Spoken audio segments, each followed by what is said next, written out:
Hello,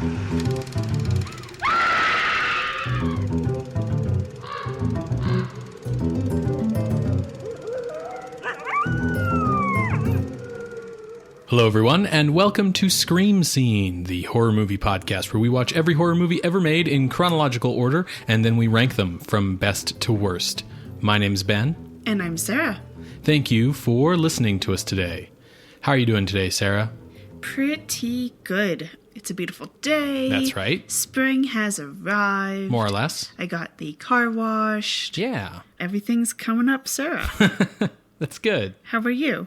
I'm okay. I'm a little bit tired and I have a little bit of a headache, but we made some chicken something dumplings out of the D&D cookbook last night, a halfling recipe, and they were very nice and filling, and we had leftovers for lunch today, which were, again, very nice. And very filling. And filling, yeah. So my belly's full, and, you know, that's always nice. Full belly, full hearts. Sure. What are we watching today? Today, Sarah, we've got a pretty significant little movie. We've got, for one thing, it's an A picture from a studio, which... That's new. I don't remember the last time we had an A picture from a real studio. I'm sure we had one, within, the last month sometime. For another, this movie kind of begins like a subgenre of horror film that continues to this day, which is the creepy evil child subgenre, because today we are watching The Bad Seed from 1956. Ooh. And this movie is based on a Broadway stage play of the same title, which was based on a novel of the same title. It's a good title. Don't change what's not broken. Sure. Why don't we start today's episode by talking about the novel from 1954? That is correct. The novel, The Bad Seed, as you said, was published in 1954 and was written by a William March.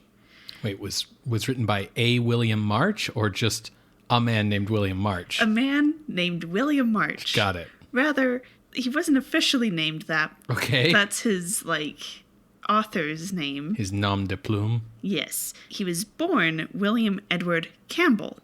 Oh, okay. So he was born in 1893 and was the eldest of 11 children.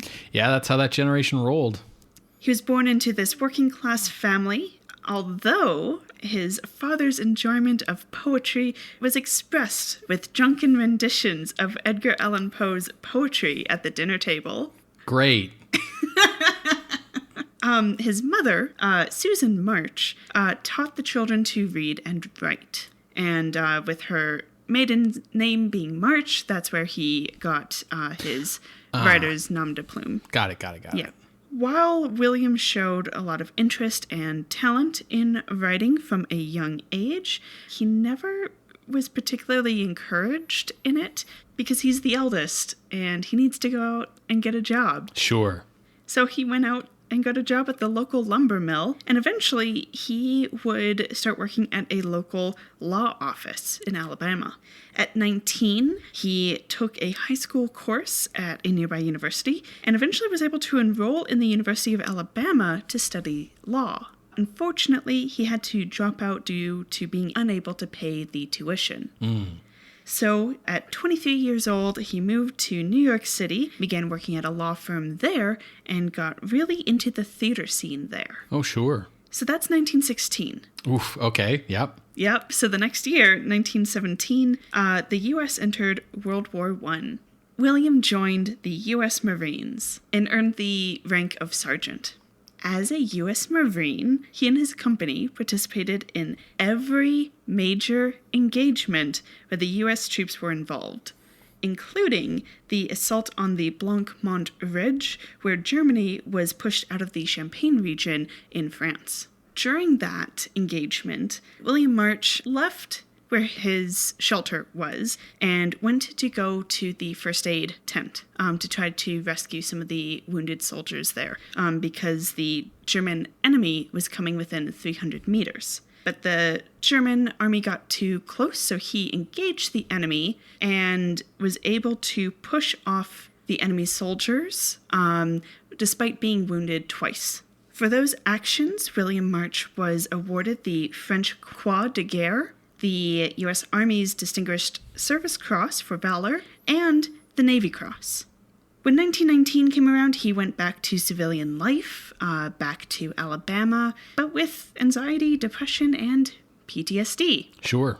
As did many soldiers from World War I. He would occasionally have anxiety attacks so severe that his eyes and throat would become paralyzed.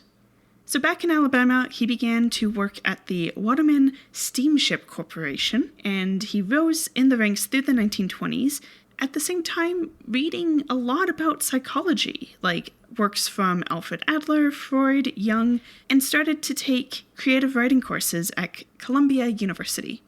So with his job at the Steamship Corporation, he was able to go from Alabama to New York City to Germany. He was able to travel all over. And so while in New York City is where he was able to go to Columbia University and is where he published his first short story in 1929 titled The Holly Wreath. His next piece of work would be his very first novel titled Company K in 1933, and it's been compared to the novel All's Quiet on the Western Front. So it's kind of considered a big deal, even though it's lesser known. As I said, his work with the Waterman Corporation meant that he got sent all over, and so he went to Germany for a while, and that is where he wrote his second novel, Come In at the Door, in 1934. Next, his company sent him to London, and this is when he began seeing psychoanalyst Edward Glover, who helped cure his throat paralysis. All right. And that is when he wrote his next novel, 1936's The Talons. With all of these works under his belt, William March returned to the U.S., decided to resign from the Waterman Corporation. He sold the stocks he had in the company and was able to basically live off of that money and write full-time. So this occurred in 1938, and things are going well. You know, he has some short story collections out, another novel, and then between 1945 and 1947, he hit a writer's block, had multiple nervous breakdowns, and nothing I read explicitly said this, but I would guess that it's because of World War II. During this time, he would go back and forth from New York to Alabama. His family's still based in Alabama, but he established some really good friendships in New York City, particularly New York Metropolitan art dealer Klaus Perls. And with that friendship, he was able to have kind of a creative kinship, meet some other creatives, and in particular, he developed a really good relationship with Chaim Soutine, who also dealt with paranoia and schizophrenia in his work. In the context of these creative relationships, William March would publish October Island in 1952, and then The Bad Seed in 1954. However, by the 1950s, he was suffering from really ill health. He was in his late 50s, had a pretty eventful life. So he wasn't really able to travel back to New York City all that often. So he's just kind of writing, but that creative vigor isn't, he says he doesn't really have it in him. So when he finished writing The Bad Seed, he said that he wasn't actually wholly satisfied with it. The Bad Seed was published April 8th, 1954. Just a few weeks before that, March 25th, he suffered a heart attack. Oh, no. And that unfortunately put him in the hospital.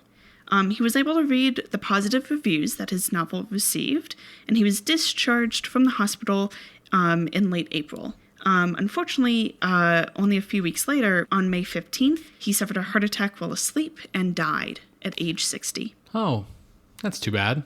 Yeah, he had actually written something on his typewriter the night he died, but what he wrote was actually kind of poignant and reflective on his recent heart attack. He expressed pain, then astonishment that death was near from a conventional heart attack, of all things, after all that he's gone through.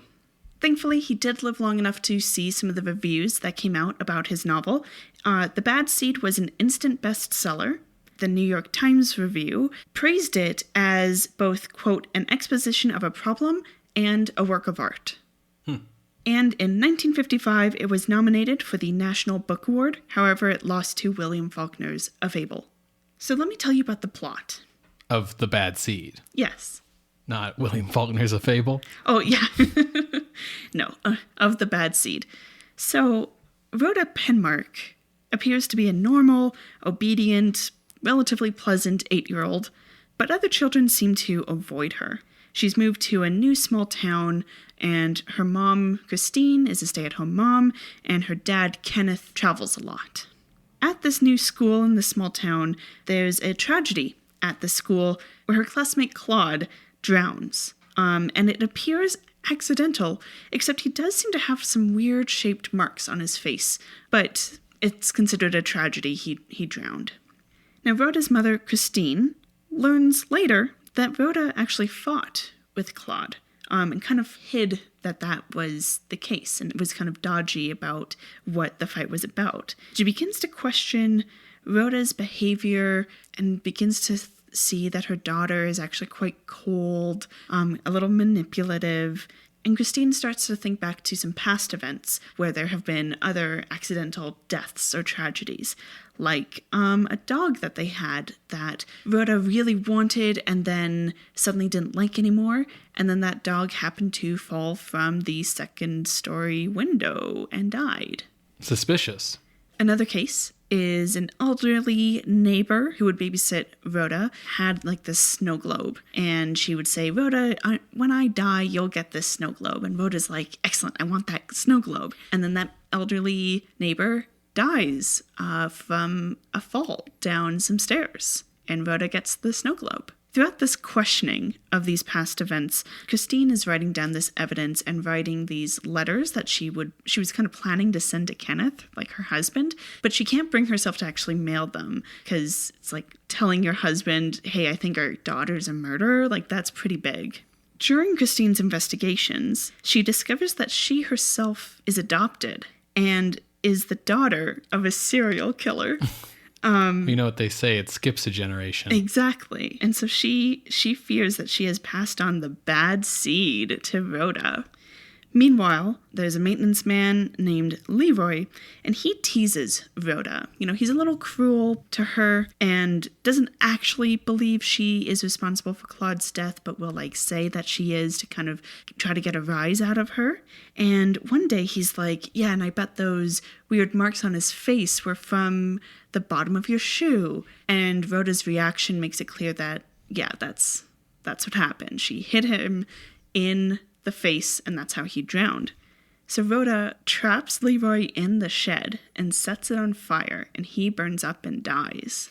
But that's considered an accident because, you know, he smokes and it was a shed, there's chemicals that, you know, he probably just burned up by accident. Yeah, you know how it is. I don't. But Christine is like, by this point, like, no, I know you have the bad seed. So she confronts Rhoda, who confesses to Leroy, confesses to Claude, to everything. So Christine is like, oh, fuck, I've raised a serial murderer. So she resolves to give Rhoda what she calls vitamins, and it's actually sleeping pills. Uh-huh. To basically give Rhoda an overdose, so she'll fall asleep and die. Uh-huh.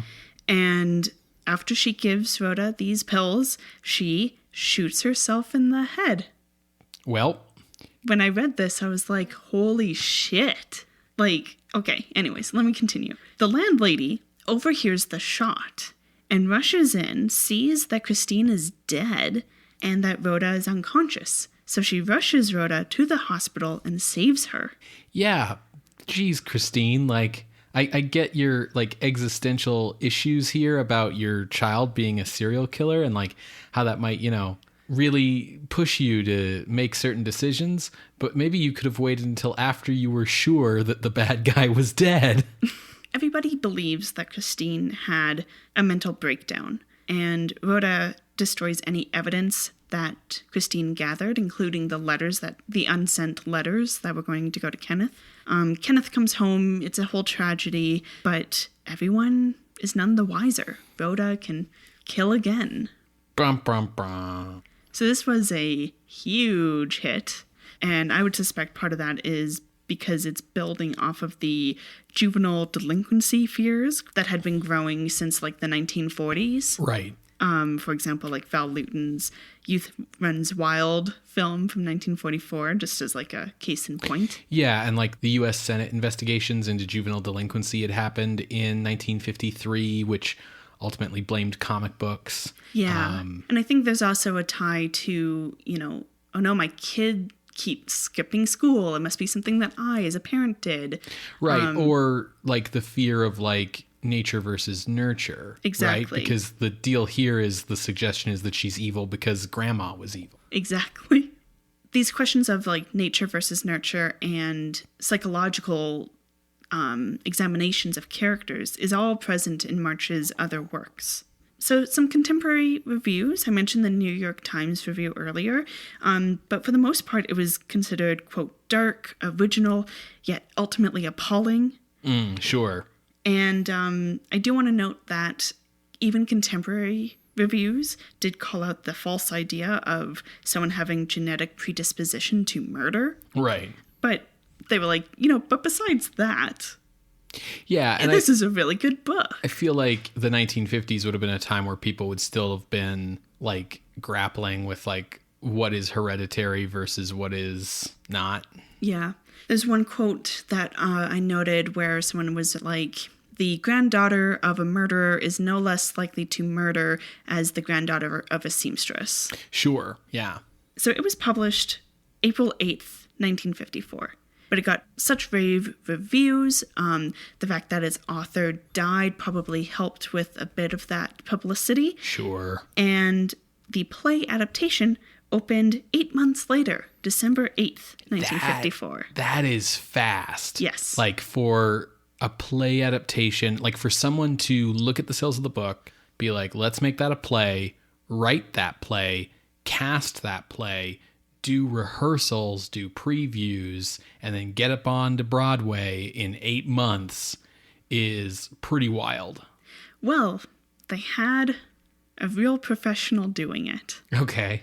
So it was brought to Broadway by James Maxwell Anderson.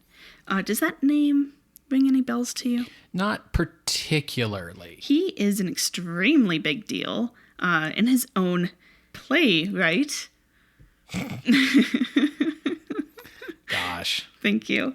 He was born in 1888, and by the time he was 35, he was working in stage productions, his first big hit being What Price Glory in 1924. Okay. Some other notable works would be Elizabeth the Queen in 1930. Oh, yeah, that's a big deal. And Both Your Houses in 1933, for which he won the Pulitzer Prize for Drama. All right. He also wrote the play for Key Largo. Oh, sure. And he was also very adept at adapting from stage to screen. Okay. Including What Price Glory, which was adapted to screen later that year that it was first made. And he adapted his 1930 play Elizabeth the Queen into The Private Lives of Elizabeth and Essex, a screenplay version for that film in 1939. I also wanted to note that he was involved in adapting the novel All's Quiet on the Western Front into the 1930 movie. Oh, okay, cool. Into the 50s, he was mainly working still on stage and then also on TV instead of with film. Sure. And he started working on the 1954 The Bad Seed play adaptation pretty much as soon as it was a big hit. Right, sure. Strike while the iron's hot. Exactly. He kept the plot largely the same, just kind of streamlining it, changing the conflict to be pretty central around Claude's death, rather than worrying about, like, and then the dog and the elderly neighbor and all these things. But Christine still has, the serial murderer mother, everything else is still in there, including the ending. Right, yeah. It premiered on Broadway and ran for 5 months before moving to the Cornet Theater and running for quite a long time there. It closed in September 1955 with 334 performances. Reception to the play was just as big as to the book. The play was covered behind the scenes by Vanity Fair. It was shortlisted for the 1955 Pulitzer Prize for Drama, which would have been Anderson's second Pulitzer, but unfortunately he lost to Cat on a Hot Tin Roof. Sure. And Nancy Kelly, the actress who played Christine, won the 1955 Tony Award for Best Actress. Now, I won't go into any detail about the other actors because I know that they all went on to be in the movie. So I will pass it off to you there. Sure. So with the success of the Broadway play, there was something of a rush to option the film rights. Writer-director Billy Wilder got there first, hoping to film the adaptation as like an independent production following up the 7-Year Itch, which he made the previous year. But Wilder's efforts hit something of a snag, however, with the production code. Sure, which I'm sure he was also wrestling with the 7-Year Itch. Yeah, and the production code, you see, forbids the depiction of minors engaging in criminal activity. That said, movies had featured juvenile delinquent characters for years. Rebel Without a Cause had been released the previous year in 1955, just as an example. But Rhoda's actions and her lack of remorse or morality of any kind, and the theme of hereditary evil, and the fact that Rhoda, gets away with it at the end and Christine dies, these were all considered to be much like a bridge too far, Yeah, a very big hurdle. The implication that Rhoda couldn't help but be evil because of her genes was also deemed by the production code a potential bad influence on the youth of America. This idea that, it would be like, Billy, why did you skip school? It's like, well, because Grandpa skipped school all the time. I can't help it. Grandpa didn't even graduate high school. I can't help it. It's my genes. It's your fault. It's in my nature. So Wilder dropped the picture, just like, all right, fine. If you're gonna tell me that literally everything about this is objectionable, I'm not gonna fucking bother with it then. Only to discover that Warner Brothers had been given the go-ahead by the PCA because they created a new ending where Rhoda would be punished for her crimes. And it was Solved. As simple as that. Now, in Wilder's view, Warner Brothers had been given preferential treatment because they were a major studio while he was just an independent producer. And so in response to this, he decided to forego working with the production code in the future and just not deal with them at all, leading to films like Some Like It Hot in 1958. Thank you, Billy Wilder. To direct this movie version of The Bad Seed, Warner Brothers tapped Mervyn LeRoy, who was a longtime veteran of Hollywood. Mervyn LeRoy was born in 1900 in San Francisco. His parents were Jewish department store owners, but their divorce and the 1906 earthquake that destroyed the store led to LeRoy growing up in relative poverty and getting a job as a newsboy at age 12 to bring in some money to the family. He was a newsie. Yeah. And at the age of 14, he was scouted off the street by a vaudeville show to come and be in this show where he became known as like a Charlie Chaplin impersonator. Sure. And became quite popular because he was like young and handsome. LeRoy's father died when he was 15, so the boy became a vaudeville pro in order to support himself. After taking a bit part in the classic movie serial The Perils of Pauline, LeRoy decided that he needed to get out of vaudeville and into the movies. So at age 19, he contacted his 40-year-old cousin, Jesse Lasky, who was partner with Samuel Goldwyn and Adolph Zukor in Famous Players Lasky, the progenitor of Paramount Pictures. Yeah. And LeRoy basically showed up and was like, give me a job. As you do. So he worked in a variety of roles through the 1920s as an extra as a technician, as a assistant camera operator, eventually finding kind of a niche for himself as a gag writer for comedies. And in this capacity, he rose up to be given the chance to direct the film No Place to Go at First National in 1927. Now, First National was bought out by Warner Brothers, and as sound took over at Warner Brothers, LeRoy's talents became highly in demand as a director of comedies because he had a good handle on dialogue thanks to his vaudeville background. And so he directed a huge series of comedies in the late 20s and early 30s. He ultimately made 36 films over the course of the 1930s, which show his evolution into one of Warner Brothers' most versatile directors, making the working class urban films that were the studio's stock in trade, and kind of becoming the studio's number 2 go-to director after Michael Curtiz. Wow. Mervyn LeRoy's Little Caesar in 1930, starring Edward G. Robinson, was the first true gangster picture out of Hollywood. His film I Am a Fugitive from a Chain Gang from 1932 critiqued the American penal system, and his musical Gold Diggers of 1933 offered a bleak assessment of the Great Depression outside of its numerous escapist Busby Berkeley dance numbers. It's a great movie. It's probably like the best Gold Diggers movie. Oh, not even close. Like, absolutely. By 1936, LeRoy had been promoted to a producer-director, allowing him to put more time and care into his films, as opposed to the sort of assembly line pace of the early part of his career. His 1937 film, They Won't Forget, was a powerful anti-lynching statement.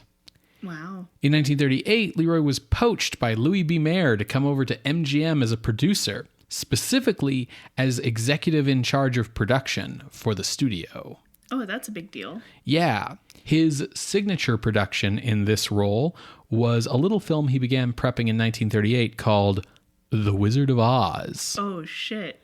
Now, The Wizard of Oz was a massive undertaking for MGM, something like 6 months of pre-production, 6 months of shooting, and like another 6 months probably in post-production. They went through 3 directors. There was a huge budget, tons of costumes and sets and props and things to be built. Massive undertaking. Obviously a huge hit, but LeRoy became disillusioned with the large responsibilities of producing and how much like studio politics it suddenly made him like a part of. You know, one of the things with Wizard of Oz was it like exchanged directors like twice with Gone with the Wind because of various production problems in both movies. And so after Wizard of Oz, he asked Louis B. Mayer to demote him down to being just a director again. Less responsibility. Yeah, kind of the James Kirk maneuver. Yeah. LeRoy's 11 pictures at MGM over the next 9 years of the 1940s are generally seen as sort of a decline from his Warner's work due to MGM's wartime style of glossy, shallow escapism. Sure. After the war, the fortunes of the movie studios declined for a variety of reasons, and one way studios tried to win audiences back was with large-scale epics that couldn't be done on a TV budget. LeRoy's attempt at this was 1941's Quo Vadis, which is a Roman historical biblical epic, which became the second highest grossing picture after Gone with the Wind for a brief time.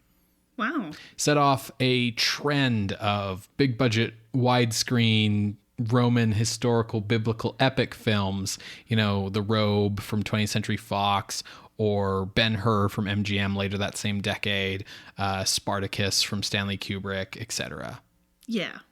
However, after Louis B. Mayer was forced out of MGM, LeRoy no longer felt comfortable working there and returned to Warner Brothers as a producer-director focused on adaptations of Broadway hits, which is how we get to him directing The Bad Seed. Okay. His final motion picture was as an uncredited advisor on the direction of The Green Berets in 1968, when Warner Brothers expressed concerns over John Wayne's ability to both star and direct the picture. LeRoy passed away in 1987 and is credited with launching the careers of numerous stars like Loretta Young, Clark Gable, Jane Wyman, Lana Turner, Audrey Hepburn, Robert Mitchum, and Sophia Loren. So we got a really big deal director then. Yes. And his screenwriter from Quo Vadis, John Lee Mahan, was brought along to write the adaptation for The Bad Seed. Mahan was a experienced screenwriter and a favorite of Clark Gable's. He was best known for adventure pictures and saucy comedies. This movie should be neither of those.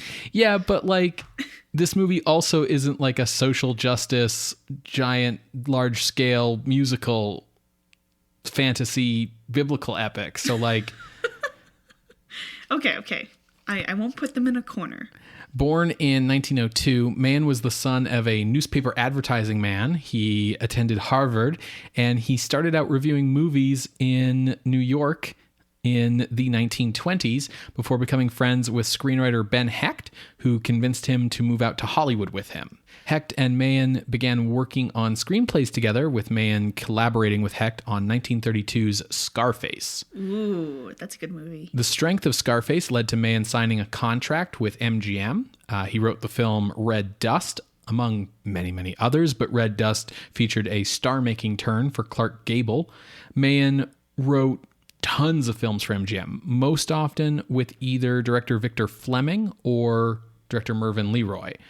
He worked on the script for The Wizard of Oz. He worked on the script for Gone with the Wind. He also worked on the script for 1941's Dr. Jekyll and Mr. Hyde. Oh, interesting. He was a founding member of the Screenwriters Guild in 1933, and he served in the Air Force during World War II. His partnership with Victor Fleming and Mervyn LeRoy continued even after Mahan went independent from MGM, and he wrote MGM's 1951 remake of Showboat in addition to Quo Vadis that same year. Now, initially, Warner Brothers wanted the movie version of The Bad Seed to have an all-star cast, with Bette Davis playing the role of Christine. Interesting.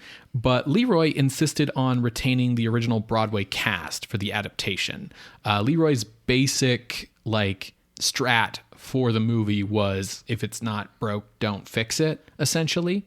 So he brought along the original Broadway cast, including Nancy Kelly, who you mentioned earlier. She was 35 years old when the movie was produced. Her mother was silent film star Nan Kelly, who, after retiring from her own career, managed her daughters. And her younger brother, Jack Kelly, is probably most famous for playing Bart Maverick on TV's Maverick. Now, Nancy started as a child model in advertisements. At one point in time, she was believed to have been the most photographed child in America. Oh, wow. Before moving on to become a radio ingenue capable of playing roles of all ages and sexes. And then she became a star on the screen in the 1940s, making 27 films in the 1940s before moving from film to theater in the 1950s, where she would, as you mentioned, pick up a Tony Award for her role in The Bad Seed. Now, while she did receive an Oscar nomination for the film version, she returned to theater after making this adaptation rather than go back to film. Sure. And I bet with her history as a child actress, she was probably a little bit of a mentor to Patty McCormack, who played Rhoda. LeRoy largely directed Kelly to repeat her theatrical performance in the movie, which does give it a somewhat over-the-top feeling, which has contributed to The Bad Seed being seen as an example of camp. Sure. That's unfortunate, because that's not what she was going for. You know, on stage, you have to play to the back row, so that's why she would be a little bit more over the top. For sure. But yeah, there's certainly a percentage of this movie's fans who are fans of it for, laughing at the overacting in this movie. Oh, no. And of course, that's really the, heart of what camp is that it's unintentional. It's ironically enjoying something for the wrong reasons, basically. Regardless, after this film, Nancy Kelly went back to theater for a long career, and she passed away in 1995 at age 73. Okay. Now, you mentioned Patty McCormack, who was 8 years old when she originated the role of Rhoda on Broadway, having started as a child actress at age 4. Oh, wow. So she was already Half her life. a veteran by the time she was playing Rhoda on stage. She was age 10 when the movie was made, but the costume and makeup department took steps to try and make her look like she was still 8. So making her clothing for the movie a little baggy, exaggerating her bangs, things like that. Yeah, and I mean, it's only 2 years. It's not the most egregious thing. Yeah, I mean, you can change a lot between 8 and 10, though. Yeah, but it's not like a 13-year-old playing 8. Sure. Now, unlike many child actors, McCormack kept up her acting career into adulthood, appearing on TV and in movies throughout her life. In fact, she recently cameoed in a 2018 made-for-TV remake of The Bad Seed for Lifetime, and she is 75 years old today. Other members of the cast who will be familiar to boomer audiences include Eileen Heckert, who would go on to play Aunt Flo on The Mary Tyler Moore Show in the 1970s, William Hopper, who was Private Eye Paul Drake on Perry Mason in the 1950s, and also the son of gossip columnist Hedda Hopper. Why do you say that? Like, why are you whispering? I'm sure that's not a secret. We need to, be whispering to each other. I'm sure it had nothing to do with how he got many of his roles. Frank Caddy appears in this film. He played shopkeep Sam Drucker on Petticoat Junction, Green Acres, and the Beverly Hillbillies in the 1960s on TV, lest you forget that those 3 shows shared a continuity. And you and I will recognize Evelyn Warden from her performance as Icy Spoon in The Night of the Hunter. Oh, yeah. Sorry, that name still gives me a good laugh. Now, in addition to adding a new ending that would see Rhoda punished, something of a deus ex machina, LeRoy retained the play's curtain call. So the original play, which has the same ending as the book, where Rhoda gets away scot-free, would have this curtain call where Nancy Kelly would come out in front of the curtain for her bow, and then have Patty McCormack come out, and then she'd put Patty McCormack over her lap and spank her. And this was a way of kind of dissolving the tension in the audience and giving Rhoda kind of a metatextual comeuppance. Yeah. So that's in this movie version as well, even though we do have a new ending where Rhoda is punished. In another move to appease critics, even after getting code approval, Warner's put an adults only tag on all the movie's advertising. Oh, being worried that, there's a child in there, so people might take their kids to it. Yeah, and just wanting to, I think, I don't know if they were really even worried about people taking their kids to it so much as wanting to head off any parents groups being she's a bad influence to children. And it's well, we told you not to show the movie to children. So whose fault is that now? It's just a way to wipe your hands of the situation, right? The film's music is by Alex North, who is a legendary film composer who brought modernism, jazz, and leitmotif to Hollywood scores. Probably most famous for the song called Unchained Melody, which is from the movie Unchained. It's a melody for Unchained, Yeah. Oh, my love, my darling, I've hungered for your touch a long, long time.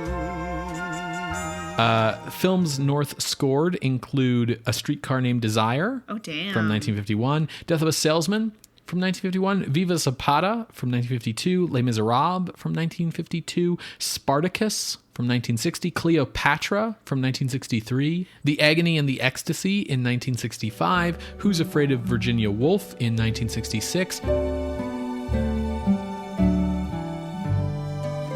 Famously, a score for 2001: A Space Odyssey that was not used. Yeah, that's why I recognized his name. Dragon Slayer in 1981 and Good Morning Vietnam in 1987. One of these films is not like the other. Now, LeRoy, because he did not make many changes from the stage play version, basically the way that he decided to make it, not feel like just filming a stage play was by working with the film's cinematographer to move the camera around the characters and keep the camera in motion, even if the characters are like mostly just in like single locations, like the house. Okay. The film's cinematographer is Harold Rosen, who was also another longtime Hollywood veteran. He'd been working in the industry since 1908 and working as a cinematographer since 1914. His other films include Tarzan the Ape Man, starring Johnny Weissmuller in 1932, Treasure Island in 1934, The Wizard of Oz in 1939, The Asphalt Jungle in 1950, and Singin' in the Rain in 1952. Nice. The Bad Seed was released into theaters on September 12th, 1956. It grossed $4.1 million against its $1 million budget, Dang. putting it in the top 20 at the box office for 1956, making it one of Warner Brothers' biggest hits for that year. It received mostly favorable reviews from critics, although the New York Times panned the cast for their over-the-top theatrics.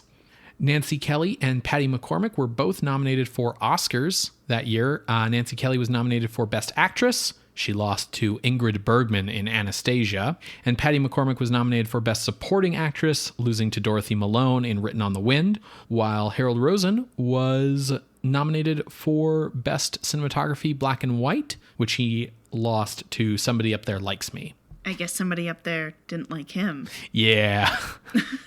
In 1995, McCormack played a psychopathic mother in indie horror film Mommy, which is sort of funny turnaround. 1993's The Good Son, starring Macaulay Culkin, is sort of considered to be like a gender-swapped version of the idea. But The Bad Seed itself has been remade twice, both times as TV movies, once in 1985 and the other in 2018. The movie itself is available on Blu-ray from Warner Home Video, and you can rent it online from iTunes, Google Play, and YouTube. Which means, folks, that you can find this movie on our YouTube playlist on our website, screamscenepodcast.tumblr.com. You're going to hear a brief musical interlude, and when we come back, we will discuss The Bad Seed from 1956, directed by Mervyn LeRoy. See you on the other side, everybody.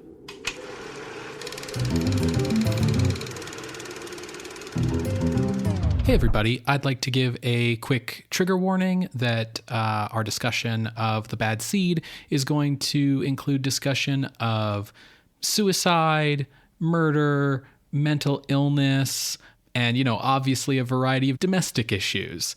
So just keep that in mind as you continue listening to the show.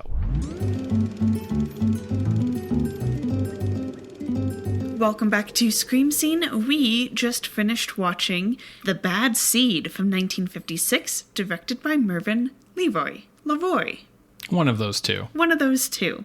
Ben, what did you think of this movie? Well, I have a lot of conflicted feelings about this movie. Mm-hmm. To pull back the curtain a little bit, we didn't just finish watching it. We watched it last night, and I needed to take a day to kind of sit with this movie before talking about it, because I came out of this movie feeling really upset. Yeah. It's tough to explain because I found the movie to be disturbing and I found it to be upsetting. And I think, that's the point. It is a horror movie. So in that regard, the movie is effective. And usually that's kind of my barometer for was a movie successful or not, right? Did it get the reaction out of the audience that it was trying to get? Did it do what it was trying to do? And I think this movie does. But I also don't think it's very good. Yeah. And We're going to talk about it. We're going to talk about it. We're going to rank it as a horror movie. We discussed it and decided beforehand that was going to happen. But if this is horror, which we've agreed that it is, I don't think it works as horror. Mm-hmm. So I was just really upset after the movie and needed some time to process. I very rarely have come into a situation like this. I've had movies that I didn't like that I thought were bad movies, or I've had movies that I didn't like that I thought were good movies, right? Where it's like, well, I didn't like this, but it's doing what it set out to do, right? But I've never had like a situation where it was like, oh no, this movie did what it set out to do, and I still think it's bad. That's rarer. It happens, but it's rarer. But yeah, I guess usually we talk about the plot first, right? Yeah, so let me get into that. So The Bad Seed, the film, has the same basic elements as the play. Yes. Except the ending. Yes. And we kind of outlined that before, and I'll still like go through the plot summary, but I think it's good to just, give that expectation out. Yeah, I haven't seen the play, but I like wouldn't be shocked if like the scripts were like near identical. Yeah. So as the film opens, we meet Christine, the loving wife of Kenneth, and their darling daughter, Rhoda. We also meet a little obnoxious and obtrusive landlady named Monica, and the maintenance man of this apartment complex named Leroy. Or LeRoy, depending on who's saying it. It's like the director. Right. Which I think is very funny. Yeah, it was just strange to me because like I always said Mervyn LeRoy, and then there's this character named Leroy, but everyone in the movie is saying LeRoy. And that started me thinking like, is the director's name Leroy? But then like a bunch of characters come in later in the movie and start saying Leroy for him as well. And it's always really weird to me when I watch any kind of movie. I mean, it comes up most frequently in like sci-fi movies because I watch those a lot. But any kind of movie where like two actors in the same scene standing next to each other will pronounce a word, usually like a name, differently. Because it's like, can you guys not hear each other? Could someone on set just not pick a standard? The script girl was off for lunch. Yeah, for the whole movie? Yeah. Okay. Now, the morning that we meet them, Kenneth he works for the military. He's being shipped out to Washington, D.C. We're not in wartime or anything, but, he's been called away for the next 4 weeks. And Christine is a little sad about that, but that's okay. And Rhoda has some new shoes, or rather, her shoes have some new soles on them. They got some new, like, metal clip-cloppy things, like tap shoes.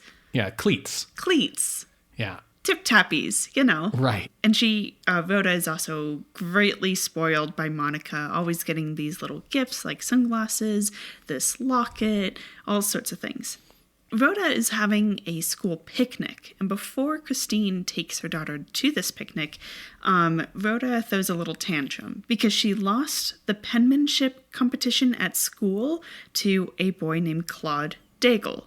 And she thinks this wasn't fair. Everyone knows my penmanship was better, but Mrs. Fern, the teacher, just hates me and throws a little tantrum about it. One thing that is clarified in the novel that got like lost in the telephone game from novel to play to movie is that the penmanship award is for most improved penmanship. So the thing is that Rhoda does have the best handwriting in class, and she knows it, and that's why she's upset she didn't win. But her handwriting's been great all year, and Claude Daigle started out with like shitty handwriting and then got like nearly as good as Rhoda by the end of the year, and that's why he won. Okay. So it's like Rhoda can't understand the idea that like you could win an award even though she's the best at it. Yeah. Like she's the best at it, so she should get the award, but it's not an award she would have ever been eligible to win in the first place. And that detail's kind of lost. We're just told it's the penmanship medal in the movie. Yeah. Thank you for adding that. I didn't know that. So Christine drops Rhoda off at the school picnic and stops to ask Rhoda's teacher, Mrs. Fern, about, how is Rhoda doing in school? How do the other children like her? It's a new school. You want to make sure your kid is fitting in. And Mrs. Fern is like, yes, she's very perfect, and avoids talking about how Rhoda interacts with the other children, mainly because Rhoda is a little bit of a bee. Christine heads back home and is actually having lunch at Monica's apartment upstairs with Monica's brother and this doctor who is a psychologist. And I keep getting the brother and the psychologist names mixed up, so I'm just going to say Monica's brother and the psychologist. Yeah, the brother is Emery and the criminologist is Tasker. I don't think he is anyone's psychologist. Monica mentions going to therapy a lot. She has like a bit of a sort of armchair psychologist hobby. But her therapist was like some guy years ago in London named like Claude Bottom or something like that. I don't remember. I think Tasker's just a friend. Oh, okay. He might also live in the building. I'm not sure, but he is a criminologist specifically, not a just like general practice psychologist.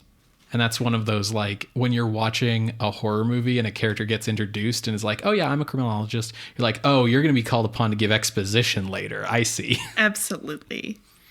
So as Ben said, Monica is a little bit of an armchair psychologist herself, and she begins to push Christine during this lunch to think of associations as Reginald, Dr. Tasker, talks about cases of like serial murderers and stabbings and not fun things. Right. It comes out through this association game that Christine has always wondered if she was adopted. Then, on the radio, breaking news. There has been an accidental drowning at the children's picnic. At first, they're worried that it's Rhoda, but turns out, no, it was Claude, who happens to be, who Rhoda lost the penmanship award to. They do worry about how Rhoda is going to react. She's only 8 years old, and this is a pretty traumatic event. But when Rhoda comes home, she appears unfazed. Now, by this point, we've met Leroy, the maintenance man. Leroy, the maintenance man. He is positioned in the film to be... To put it bluntly, he's positioned as, like, mentally infirm, right? And they get this across through a thick Southern accent. Yeah.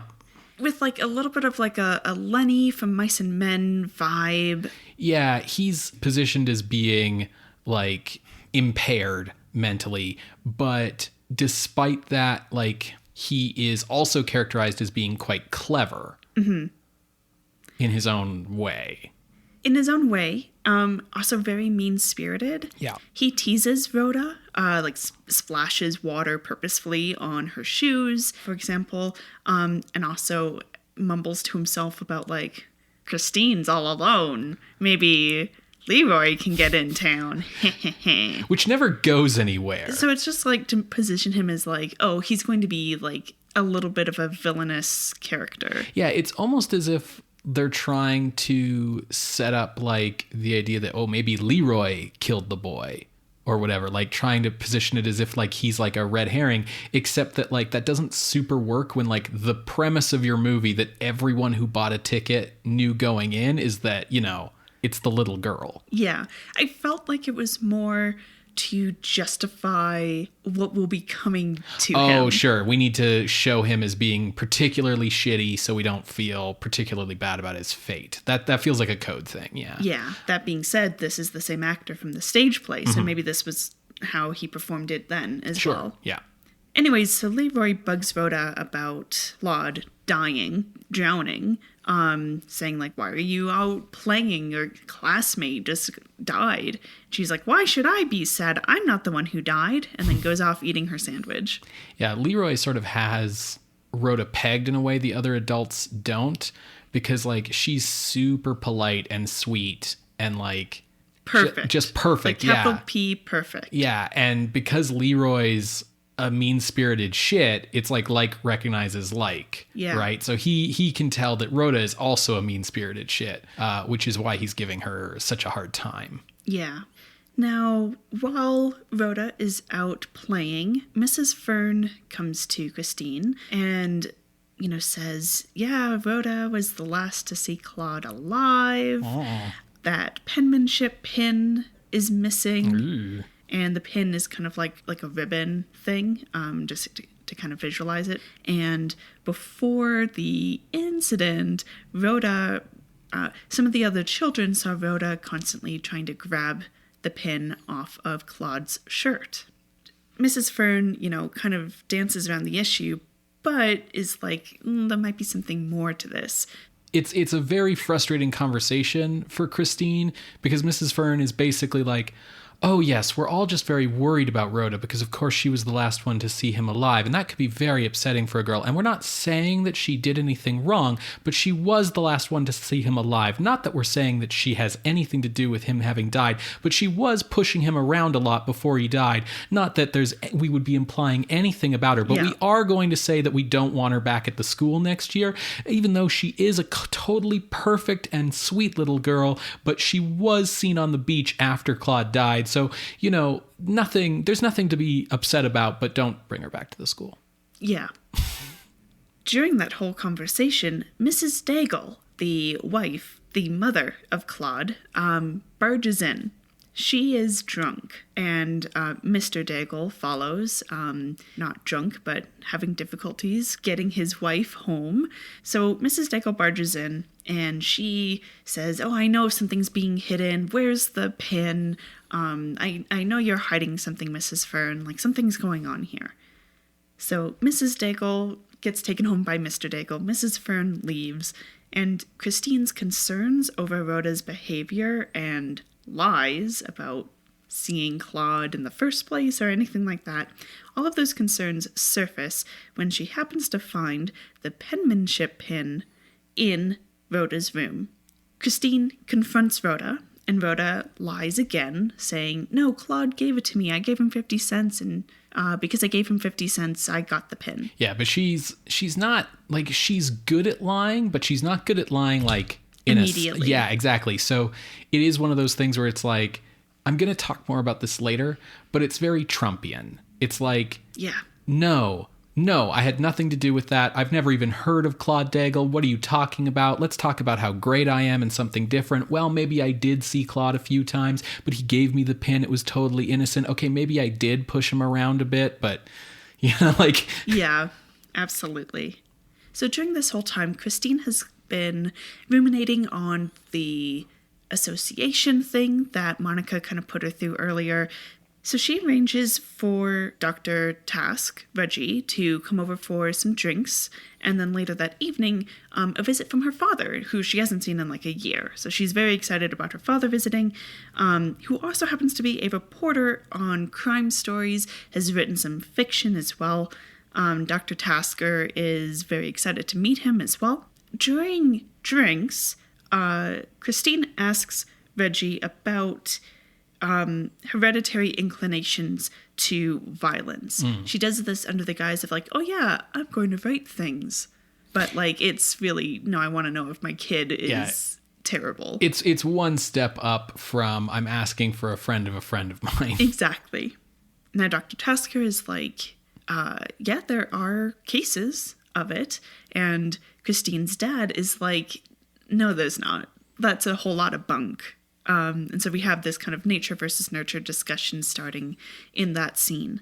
Once Dr. Tasker leaves and Christine and her father are like just by themselves, she shares her own fears and memories of even being adopted. And her father ends up confirming that, yes, you were adopted. You're the daughter of a serial killer. And that's when Christine really seems to break, because now she fears that she's passed on the bad seed to Rhoda. Yeah. Now, during this time, during the movie, we've seen that LeRoy has continued to tease Rhoda, accusing her of killing Claude, but with a stick, and that there's blood on that stick, and the police are going to find that stick, tell that there's blood on it, and then lock you up. And Rhoda's like, no, you're lying, because it wasn't with a stick. But it has her concerned about remnants of blood on the murder weapon. Evidence. So that night, Rhoda tries to sneak off to the incinerator to burn her shoes. Christine catches her and then gets the full story of how Claude died. Rhoda was chasing after him, wanting the pin on the wharf to try to get away from her. She caught him and hit him with her shoe. And remember, her shoes had the cleats on the bottom. So he gave her the pin. and then was crying and saying, yeah, I'm going to tell on you. And so she continued to hit him and basically knocked him off the dock, hit his hands with the cleats to have him not climb out, and that is how he drowned. Yeah, it's one of these things where, like, again, like the lies before, she starts by trying to play it off more innocently, and then as the histrionics between her and Christine continue, it just gets like worse and worse, and also like less and less defensible. Because at first it's just like, well, I was upset at him because I wanted the pin and I hit him and he like fell into the water or whatever, and you can almost play it off as like, okay, well, she's 8 and, you know, doesn't realize what she's doing, and she was upset, and kids have, you know, volatile tempers, and it was an accident, and, you know, she's responsible, but it's like manslaughter. You know what I mean? Like toddler manslaughter. Sure. But then, like, as the details go on, it's like, oh yeah, so I hit him and he gave me the pin, and he wasn't even in the water at that point. It's like, you got what you wanted, you could have walked away. But no, then I kept hitting him, so he fell in the water, and it's like, okay, yeah, because he was going to tattle on her.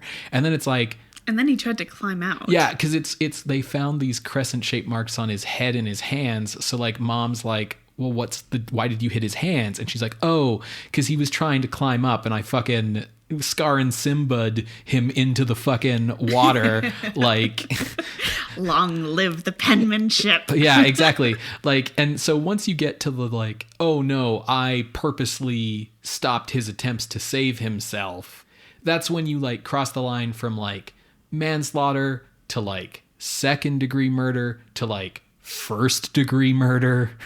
Yeah. Christine, I mean, actually, I can't say whether she handles it well or not, this news, but she ultimately decides, okay, burn the shoes. Yeah, she handles it, honestly, I think, as well as any normal person could, which is has a complete breakdown, has no idea what to do, and is generally paralyzed by inaction. Yeah. So but burn the shoes. Yeah, burn the shoes. The next day, LeRoy is again teasing Rhoda and is saying, like, yeah, they'll find the stick. And she's like, I know that there's no such thing as, like, a dog sniffing stick hound. A stick bloodhound. Stick bloodhound. So, like, whatever. And then LeRoy notices that she's not wearing her fancy cleat shoes. And he's like, oh, I know what you did. Like, you used the cleats. And she's like, no, I didn't. And he's like, yeah, and then they're going to find the cleats. And she's like, no, I burned them. They won't find them. And he's like, yes, and I found them in the incinerator. She's like, give them back. And then she turns very, very, like, deliberately, like, give me back my shoes. And is just very intense about it. And then that's when LeRoy goes like, oh, shit. No, she did kill Claude. With the shoes. Yeah, he was just teasing her this whole time, being an asshole. I do love that he, like, Columbo's into, like, getting her to reveal that she's guilty. Like, it's like... Columbo does that on purpose, though. No, but that's what I mean. Like, I just love that it's one of those, like, classic, like... And then you killed him with the shoes, didn't you? And you hid those shoes somewhere. And it's like, no, I burned the shoes. And it's like, oh, so you did kill him. Like... So he's like, oh, fuck. Now, this altercation is interrupted by Christine coming home, and she's like, no talking to LeRoy, and LeRoy, leave my girl alone, because she's, like, trying to keep this as quiet as possible. Mm-hmm.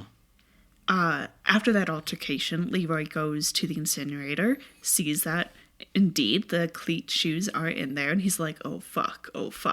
He knows. So Rhoda and Christine go upstairs to their apartments, and Monica is there, and Monica can tell that Christine is barely holding it together. She is, like, falling apart at the seams. Rhoda leaves to go get a popsicle from the ice cream truck and happens to sneak a couple of matches out with her. We'll put a pin in that. And Monica is like, hey, Christine, like, are you sleeping? Like, are you getting your vitamins? Here, I'll give you some vitamins and some sleeping pills, and this will help you with whatever you're dealing with, because you're not wanting to tell me what's going on, but you need help, clearly. Then, guess who drops in? Mrs. Daigle, drunk again, and she comes in and says, I just want to see Rhoda and ask her some questions because I know she knows something and I know people are hiding something and where's the pin and yada, yada, yada.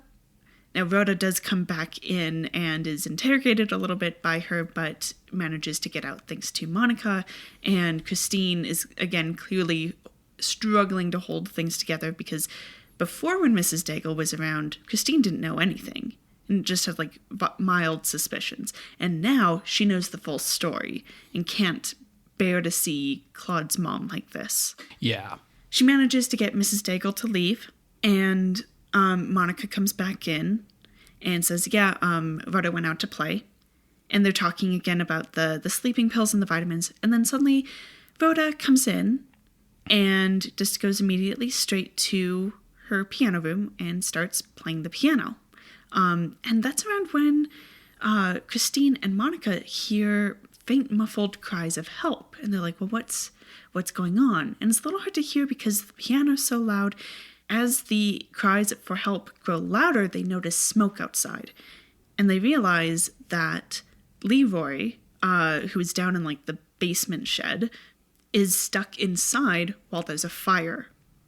So Monica's brother and Dr. Tusker, who were upstairs, run down and they try to get Leroy out. And Christine looks on from her window. And we don't get to see anything, but it's clear that Leroy is completely engulfed in fire and runs out and succumbs to the fire.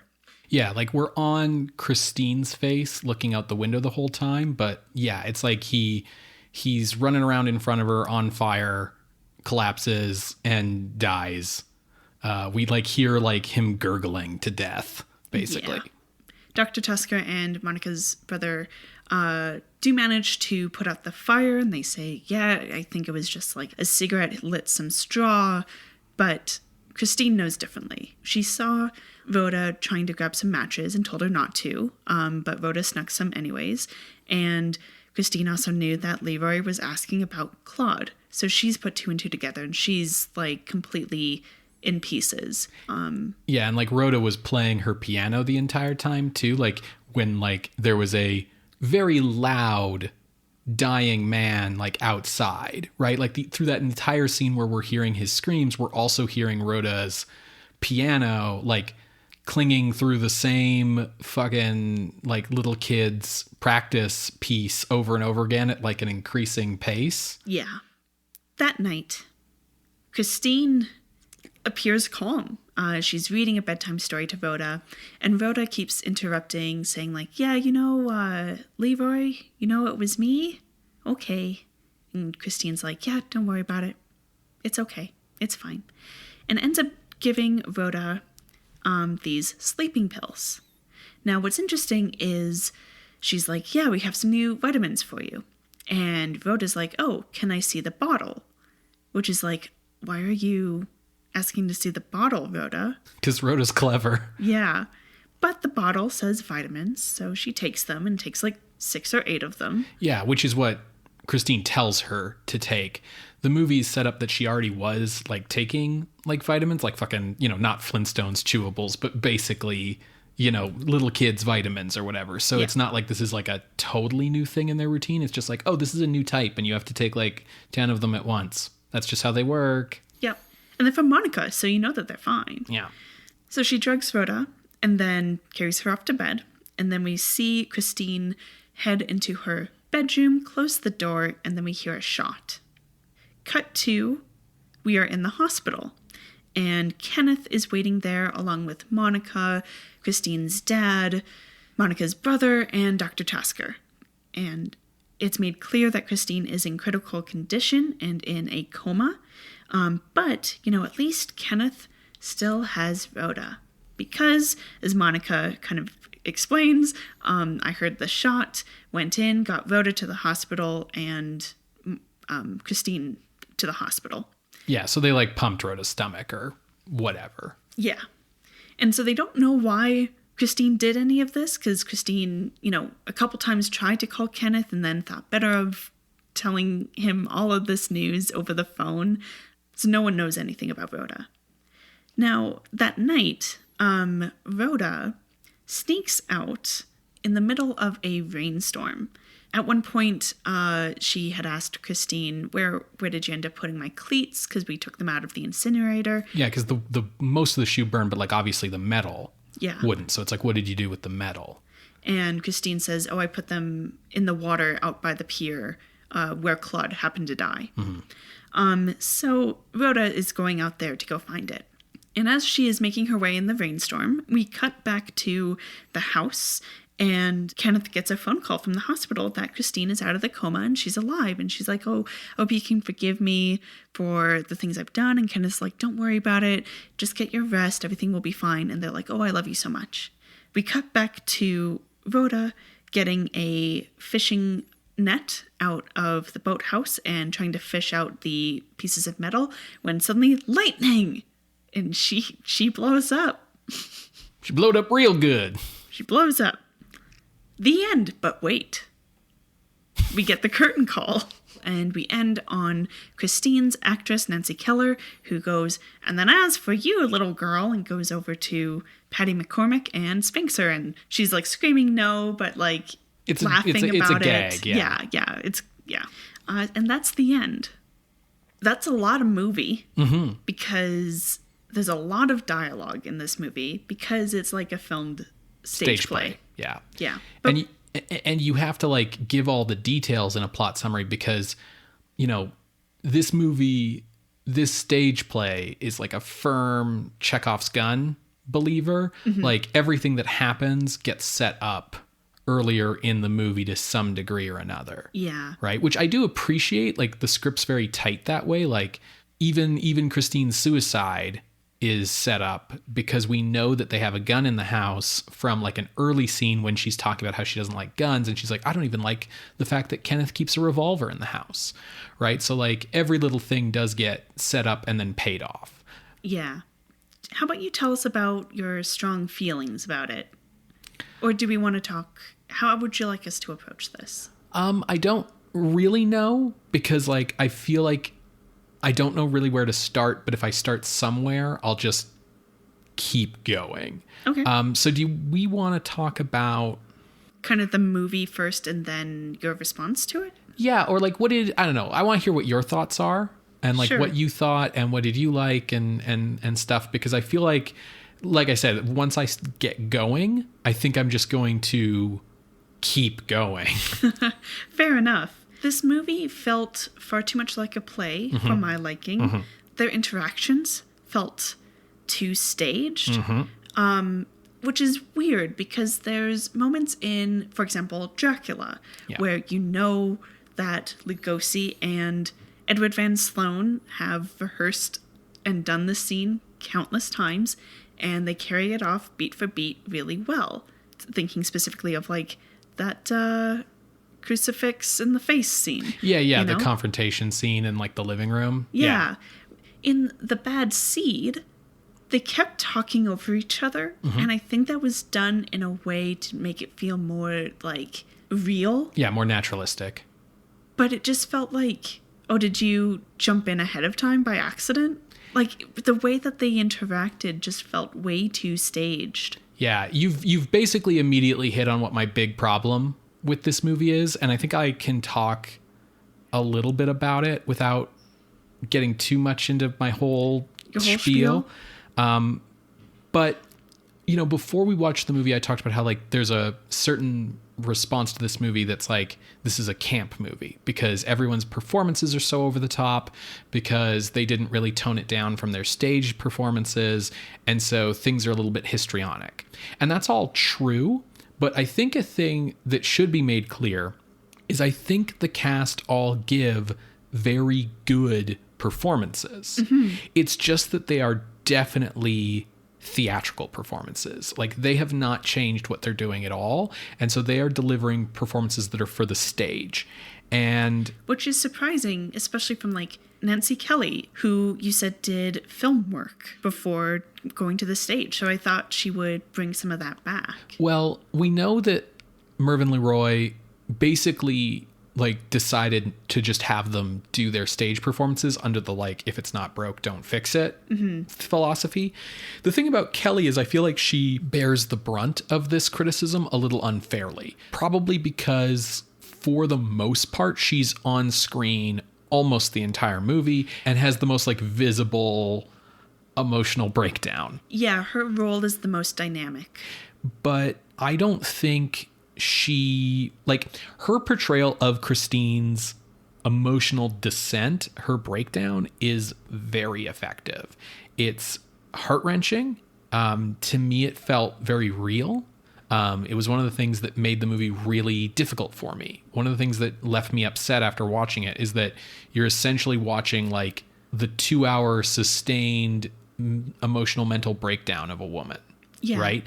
And it's difficult to watch because of some structuring problems that come from how stagey this movie is that I'll talk about later. But if we're just talking about the performances right now, Nancy Kelly's performance feels really real to me. It doesn't feel over the top. It does feel like a stage performance, and everyone's performance feels like stage performances, because the actors aren't acting with each other.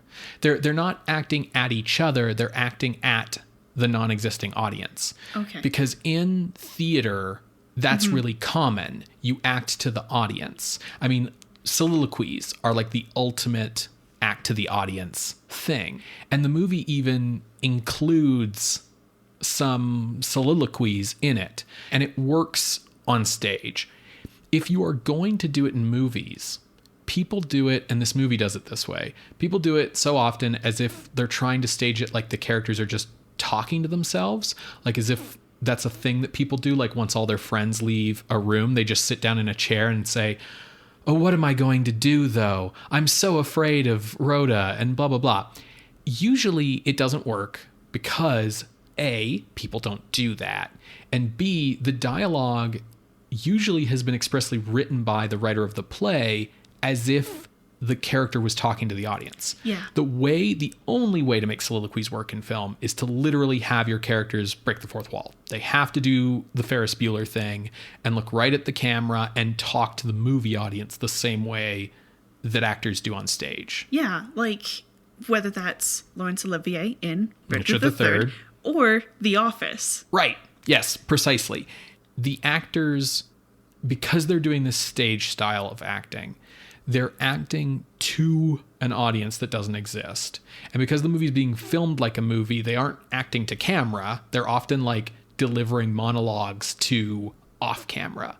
Like there's so many, like I don't even think they changed the blocking. Yeah. Because there's so many scenes where characters are theoretically talking to each other, but they're both facing the non-existent fourth wall. They aren't looking at the camera because the camera's being dynamic and being a movie camera, but they're both looking off camera instead of looking at each other and like talking as if talking to an audience. Like a great example of this is the scene where Christine breaks down talking to her dad about her fears of being adopted. And she's sort of working out these fears out loud and remembers like a recurring dream that she always used to have and starts describing it. And it becomes very clear that this dream is actually a memory. And, you know, it's getting more clear as she talks about it. And then she remembers like her real name and like all these things. She doesn't fucking look at her dad once during that monologue. She's looking out towards the wall of the house that we never see. That's one of the other things that makes it feel like a play is, yes, we're trapped in the same living room for the majority of the movie, but, you know... It's like the 3 cameras set up, like in on a sitcom. I Love Lucy. Yeah, because we never really turn the camera around and look in the direction that would be the audience on the play either. We're always basically still looking at them from the same angle. And it's really odd because, yes, the camera moves around, but it still keeps that wall to its back. Yes. There's only 2 shots in this movie that really stood out to me as being quote-unquote cinematic. Mm-hmm. And the first is when Rhoda gets permission to go burn the shoes. Yes. Because she's like silhouetted and in the foreground, and Christine is way off in the background in the light. Mm-hmm. And then the second time is when it's the night that she's going to kill Rhoda. And there's a moment when the camera is down and looking up, and everything is kind of underlit in a very film noir-y German expressionist vibe. Right. But it's like not even for most of the scene. It's just for like a moment. The other thing is the new ending which is basically everything after she shoots herself. You can tell it's the new ending, not just because it's like a weird out of nowhere reversal of the previous events, but also it's the only section of the film where the story starts to be told cinematically. Yes. Where characters like shut the fuck up and where we actually see things happen rather than have those things described to us after the fact. Like the intercutting, any bit of that. You're absolutely right. Yeah, there's intercutting for suspense between Kenneth on the phone and Rhoda going out in the rain. And we don't get that through any of the rest of the movie because, of course, you can't intercut in a play, right? I think I just need to get into my spiel because at least part of it, the issue with this movie, the reason this movie isn't good, 100% lies at the feet of Mervyn LeRoy. Okay. He did not direct this movie well. And like, far be it for me to question this like Hollywood veteran who has like this, like, you know, such this impressive CV, but more about this play needed to be changed for it to work as a movie. Because the actors are performing to a non-existent audience, which I keep pointing out, right? Like in that scene where Christine is talking about that dream, it's a beautifully written monologue and Nancy Kelly gives a great performance of it. And it's 100% the kind of monologue that like, if you were coming into audition for a theater company, you'd like pick that monologue and give it your all. But yeah, she's not talking to her dad. Her dad's like standing behind her and like talking out towards the audience as well in response as they're both like looking in the same direction.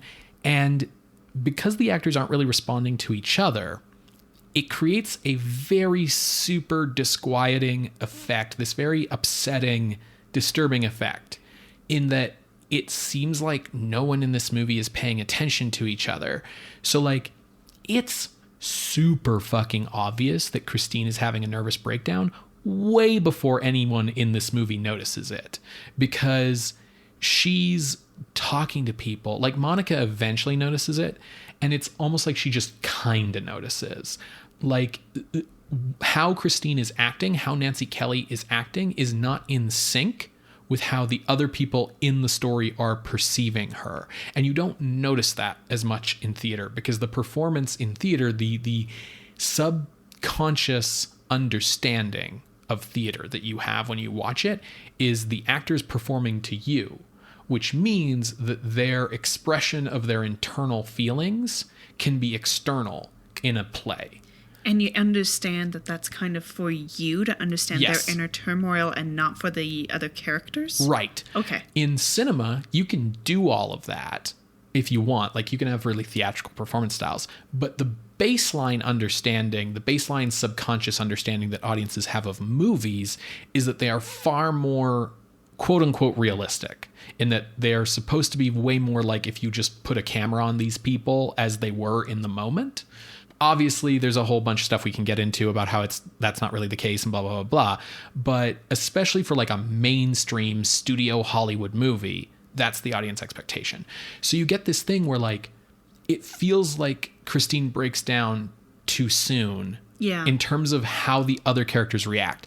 That being said, it does feel like she breaks down at about the right pace given what she's learning when she learns it. But it's just weird when she's like, "Oh, hi, Monica.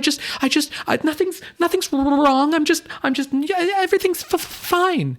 And like Monica's reaction is like, "Oh dear, have you not been sleeping well? Could you get some like sleeping pills? Maybe is something the matter? I can't quite tell."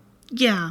And it's like, it's bitch. very frustrating. There were many times where I was like very frustrated by Monica. Like, she's kind of designed to be a little bit of a frustrating character, but I was frustrated by, I think you hit the nail on the head of like how she doesn't see Christine. Like no one sees the way that she's uncomfortable talking about the association things, that clearly like her fears of being adopted are more than just a universal thing every kid goes through. Yeah, like it's you know, after she shoots herself and tries to kill Rhoda and they're in the hospital and Rhoda's fine and Christine's in a coma or whatever, like they're all talking about like, we have no idea why she would have done this. And it's like, the day she did this, even if you don't know anything about Rhoda, the day she did this, she watched a man burn to death in her backyard. Yeah. And Monica's like, oh, well, she did seem a little bit upset about Leroy's death. As if, like, she wasn't, like, visibly shaken. Like, it's wild. And the other thing about this theatrical performance style that undercuts a lot of the movie is people in this movie are so fucking loud. This plot is reliant on secrets not being found out and keeping things quiet, but absolutely everyone screams everything at the top of their lungs all the fucking time. Yeah. And what's more, it's often just before someone who shouldn't hear that thing comes walking through the door.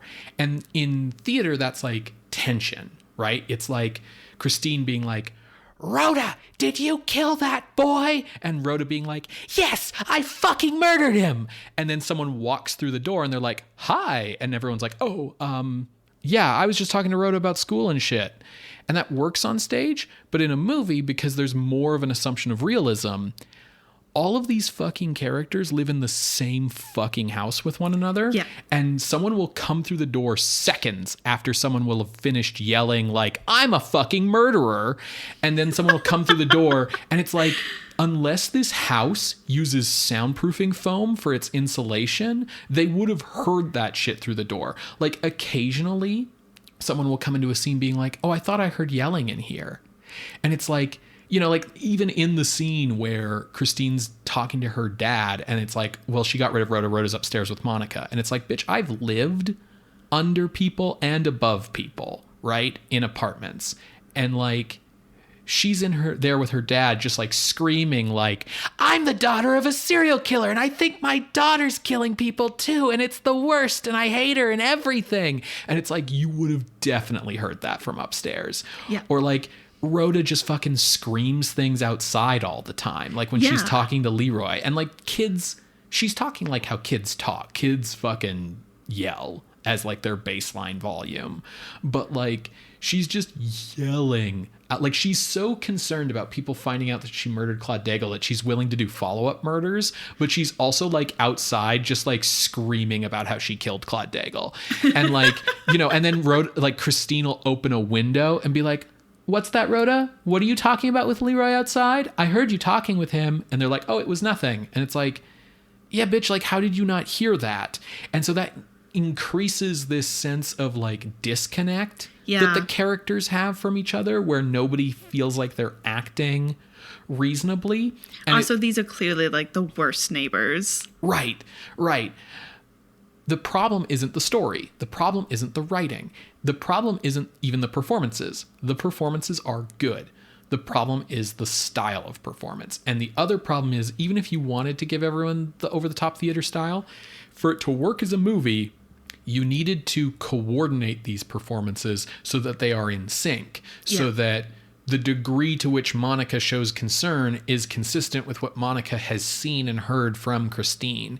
And the person whose job is to coordinate actors' performances is the fucking director, which is why I lay the blame for all of this shit at Leroy's feet. Mervyn LeRoy. Yeah, not character Leroy. No, I think you're absolutely right. How much control over use of the score is on the director? A decent amount. Okay. Because the other thing that I thought was weird about this movie is the score is very, like, in your face. Mm-hmm.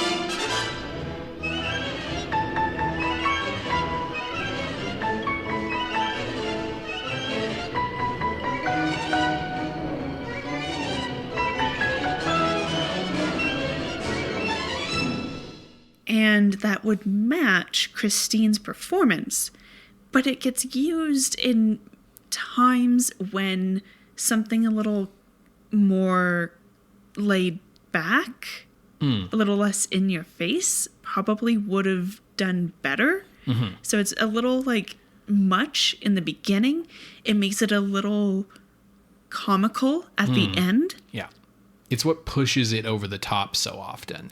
Because if you had a really like subtle performance style, or at least like fucking subtle compared to this, right? Like a little bit dialed down, then having the bombastic score helps like build the material up to that melodramatic height. But when the cast is all fucking yelling all the goddamn time at full maximum tears in their eyes, wailing melodrama, to have the score be at the same level is part of what pushes it from like melodrama into camp, and what starts getting you laughing watching the movie, because it just gets to be too much. Yeah.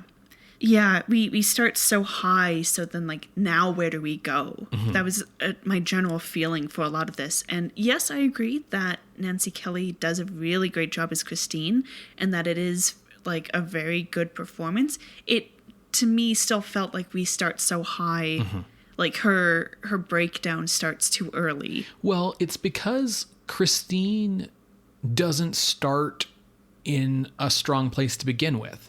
And part of that's necessary for the plot, because in order for Rhoda, and I'm going to talk a lot more about this later, but in order for Rhoda to make sense as a character, her parents kind of have to suck. Like, her parents have to be a little bit weak. Like, Dad's out of the house all the time, fine, we'll give Kenneth a pass. But Kenneth also, like, yeah, he's a military dad, but he doesn't come across as like a military dad. Like, this is a guy, like, this is a guy who's like mailing like plush unicorns to his daughter like every afternoon to make sure she doesn't miss him. And Christine comes off as a kind of mom who, like, because Rhoda comes across as so perfect. And again, I'll talk more about this later, but like, you get the impression that like she's been very hands-off with Rhoda for the past 8 years, because it's like, well, no, see, she's perfectly polite and quiet and just doing her own thing, and she's always nice and polite and perfect. So, like, I don't need to do anything as a mom. And so she starts out in such a position of weakness where it's like she's so clearly not willing to do anything about anything that her breakdown into, like, complete and utter despair does feel like it comes too fast, because we aren't starting from, like, a position of strength. Yeah, I think actually that is really interesting, thinking about the role of parental discipline. Yeah. So, like, people have different opinions on whether spanking is a good discipline or not. In the case of this movie, the cultural context is that, yes, it's what you do to discipline your child. Yeah, in the 1950s, it would be culturally normal. There's no discipline for Rhoda. That's right. There's excuses for her behavior, which is why at the end it's like, yeah, spank her. That would have stopped all of these murders. Like, that would be like what is relieving the tension at the end. Okay, so I think this leads us into being able to talk about two things. One of these things is about the ending, but I think there's a lot to talk about the ending, so I don't want to get into it too much. But basically, they changed the ending so that Rhoda would end up punished, right? So the other thing that hampers this movie, aside from sticking too close to the play, is trying to be less objectionable to the PCA. And sticking close to the play actually helps them with that, in the sense that in the play, in most plays, you have a lot of action that happens like off stage that gets like reported. And the more you can keep things off screen, the less objectionable it is to the PCA. So that's part of it. The ending, of course, is entirely designed to make the production code guys happy. So you have this ending where Rhoda gets punished by a stroke of lightning. Getting exploded. Right, by God. By God. And so the thing is like, it's ridiculous because it's a fucking lightning bolt from heaven. And the end comes so close afterwards. Yes. Almost like ripping off a Band-Aid. Yes. And then, like, almost immediately after the words "the end" have come up, they're already being like, okay, wait, but there's more. It really feels like the movie goes out, like, apologizing for itself. Yeah. And the thing is, the movie, ideally, frankly, should have ended with Christine's murder-suicide. And that would have been an absolute gut punch. And that can be how Rhoda's punished. Like, Rhoda can die of an overdose. And there it is. She's punished. And Christine pays a heavy toll. She pays the ultimate toll, for it. And so you have this dramatically satisfying ending, because Christine's struggle through the movie is like, what am I going to do? And this impossible position she's been put in, where she doesn't want to see any harm come to her little girl who she loves, but also her little girl's a fucking monster. And what are you going to do? And so she's like, well, I'm the mom, so I'll kill her myself. And then I can't really live with that. so I'll kill myself. And like, that's dramatically satisfying. The problem is that was never going to be the fucking ending, because even if Rhoda gets punished in that version, the code does need her to be punished, but it also explicitly does not allow for suicide to be used as the solution to problems in plots. Yeah. That's a specific code thing. So Christine has to survive. And if she survives but Rhoda died of the overdose, then she has to like live her life with the horror of having killed her daughter. And that also is a big ethical conundrum for the code. So instead they both survive and Rhoda gets killed by God, because God can do whatever he wants. You can't fucking question God. They try to make it dramatically satisfying by having it be because she went out in a rainstorm to go get the fucking metal cleats. So it's like, oh, if she hadn't have done that, so she is kind of still being brought down by dramatic narrative, blah, blah, blah.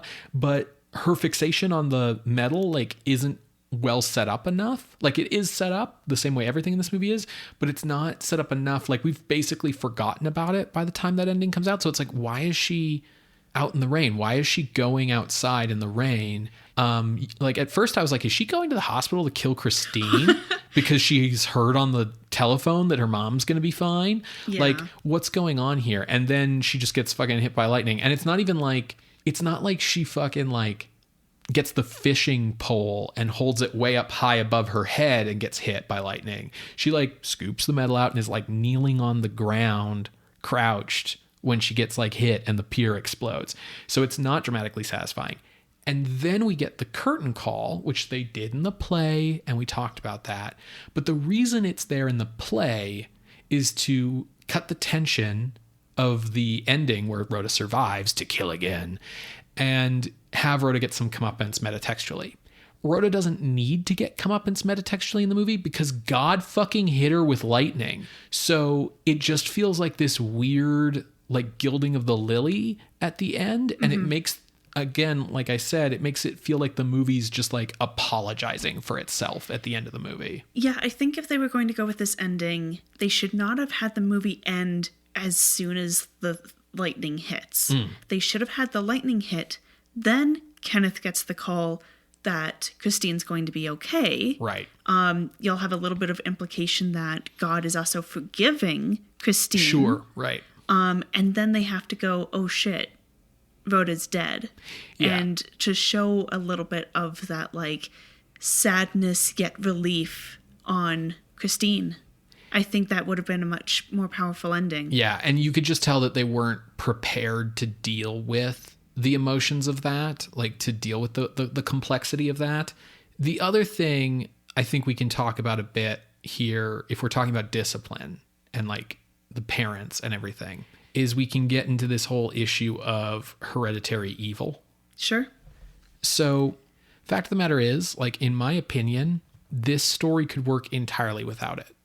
Like, I think it's here probably because it's the theme that William March was like interested in exploring. Yeah. But as the story turns out, it's not needed. It's not what's interesting here.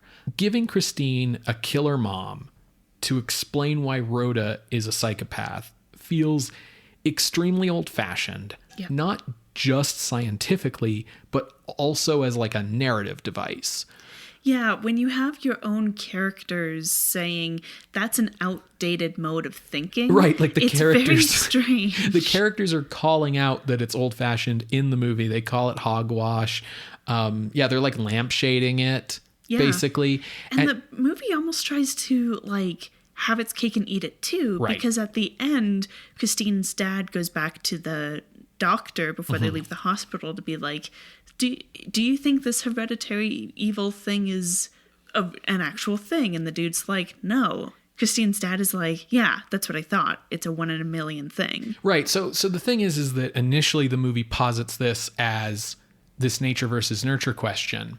You know, one of the things about the movie, or any movie that you're watching that tackles a philosophical idea by using like a this or that, you know, kind of versus thing, is the movie gets to have the luxury of framing the debate for you.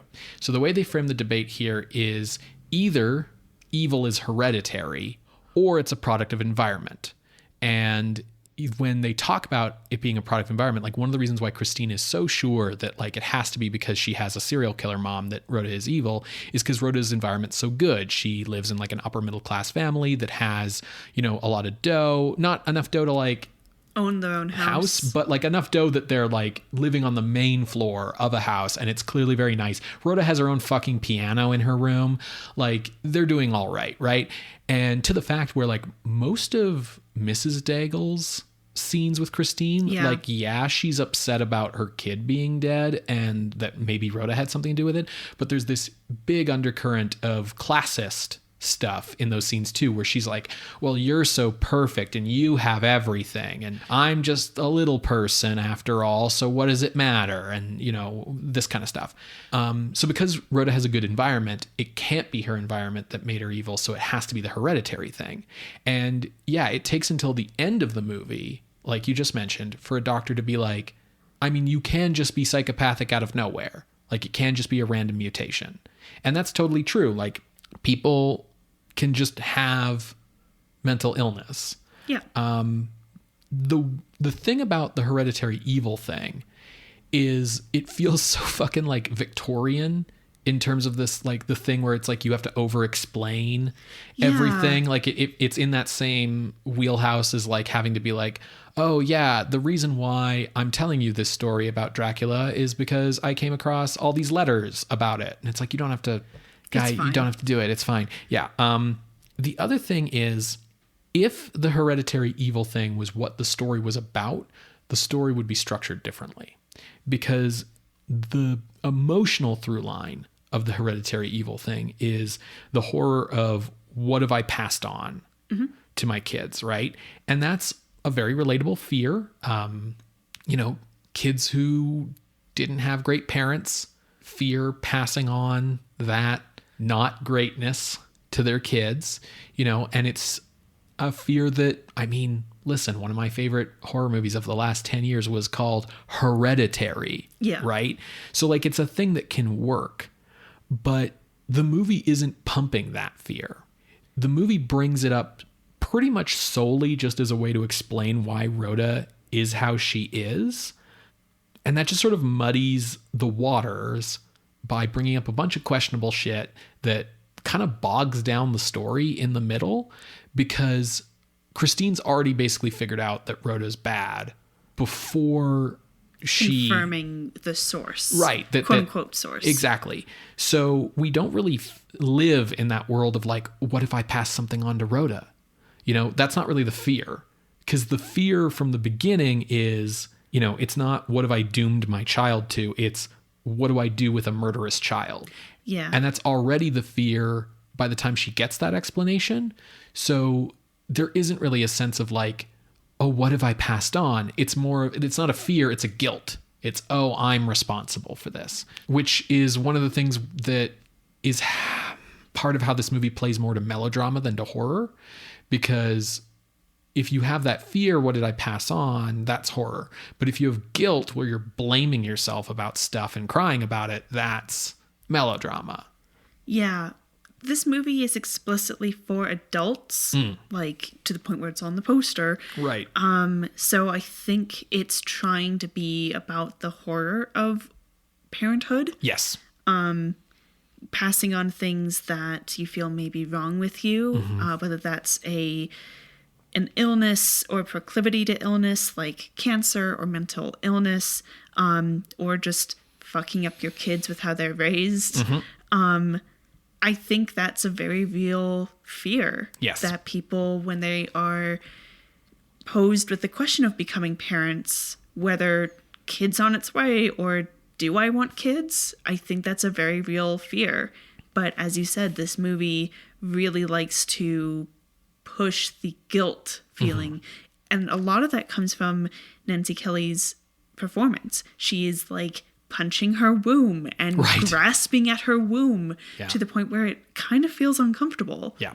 It comes back to that point of like, how does nobody notice that? Like how is it that after she shot, it's like, how is it that her dad could be in that room watching her punch her gut and be like, is something wrong, dear? Like, you know what I mean? And think like, oh, it's just because you just found out you're adopted that your biological mom was a serial killer.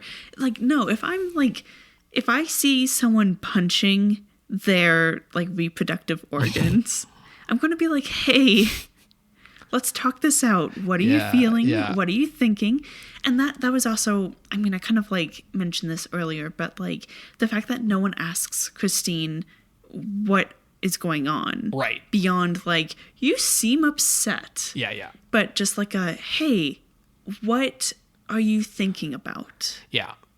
I will say that there's a nice touch in the ending, in the epilogue at the hospital when everyone's waiting to hear if Christine will come out of the coma, in that everyone's talking about like, why would she do this? You know, she was happy, we were in love, like why would she have done this? And there is a nice touch in that her dad is sitting in the back in a chair, like smoking a pipe, not like very pointedly not saying anything. Yeah, you can see it on his face. The idea is that he in that moment is convinced that it's his fault because he told her that her mom was a serial killer, right? Like, I think that would be the conclusion he would draw, is not like, that it has anything to do with Rhoda. Yeah, it's just like, and it's not like, just that she was adopted. It's that like your mom was a serial killer, right? But yeah, the hereditary evil thing isn't the thing that works best in this story.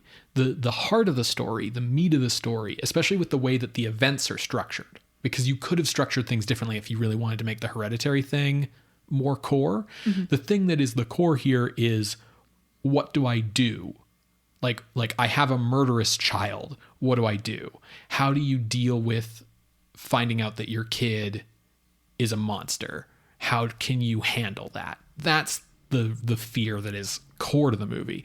And because of that, they could have just fucking gotten rid of the hereditary evil thing and not have to have inserted this really awkward nature versus nurture thing that doesn't really go anywhere and that is kind of offensive either way you go with it. Yeah. Like, okay, Rhoda could have just been a psychopath and it would have been fine. Like, it's a lazy bit of writing, but there's a reason why writers tend to make villains psychopaths, and it's because you don't have to explain it then. Like, he's just crazy. It's fine. It's the end. Like, I don't have to tell you, we didn't need a movie about the origin of the Joker. He's just crazy. The end.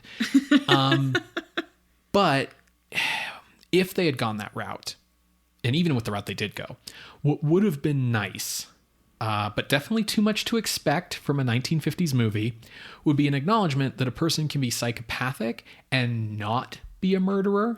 Yeah. Those two things are not like equivalent. Like, yes, there's definitely some strong like correlation there, but there isn't causation. If you're talking about someone who has been, you know, as they talk about in the movie, like born without remorse, born without a sense of morality, born without pity, blah, blah, blah, blah, that doesn't equal they're just going to start killing things. It's funny that the movie acknowledges that crime can be a product of environment. Like they almost acknowledge that as being like the consensus of the day. Mm-hmm.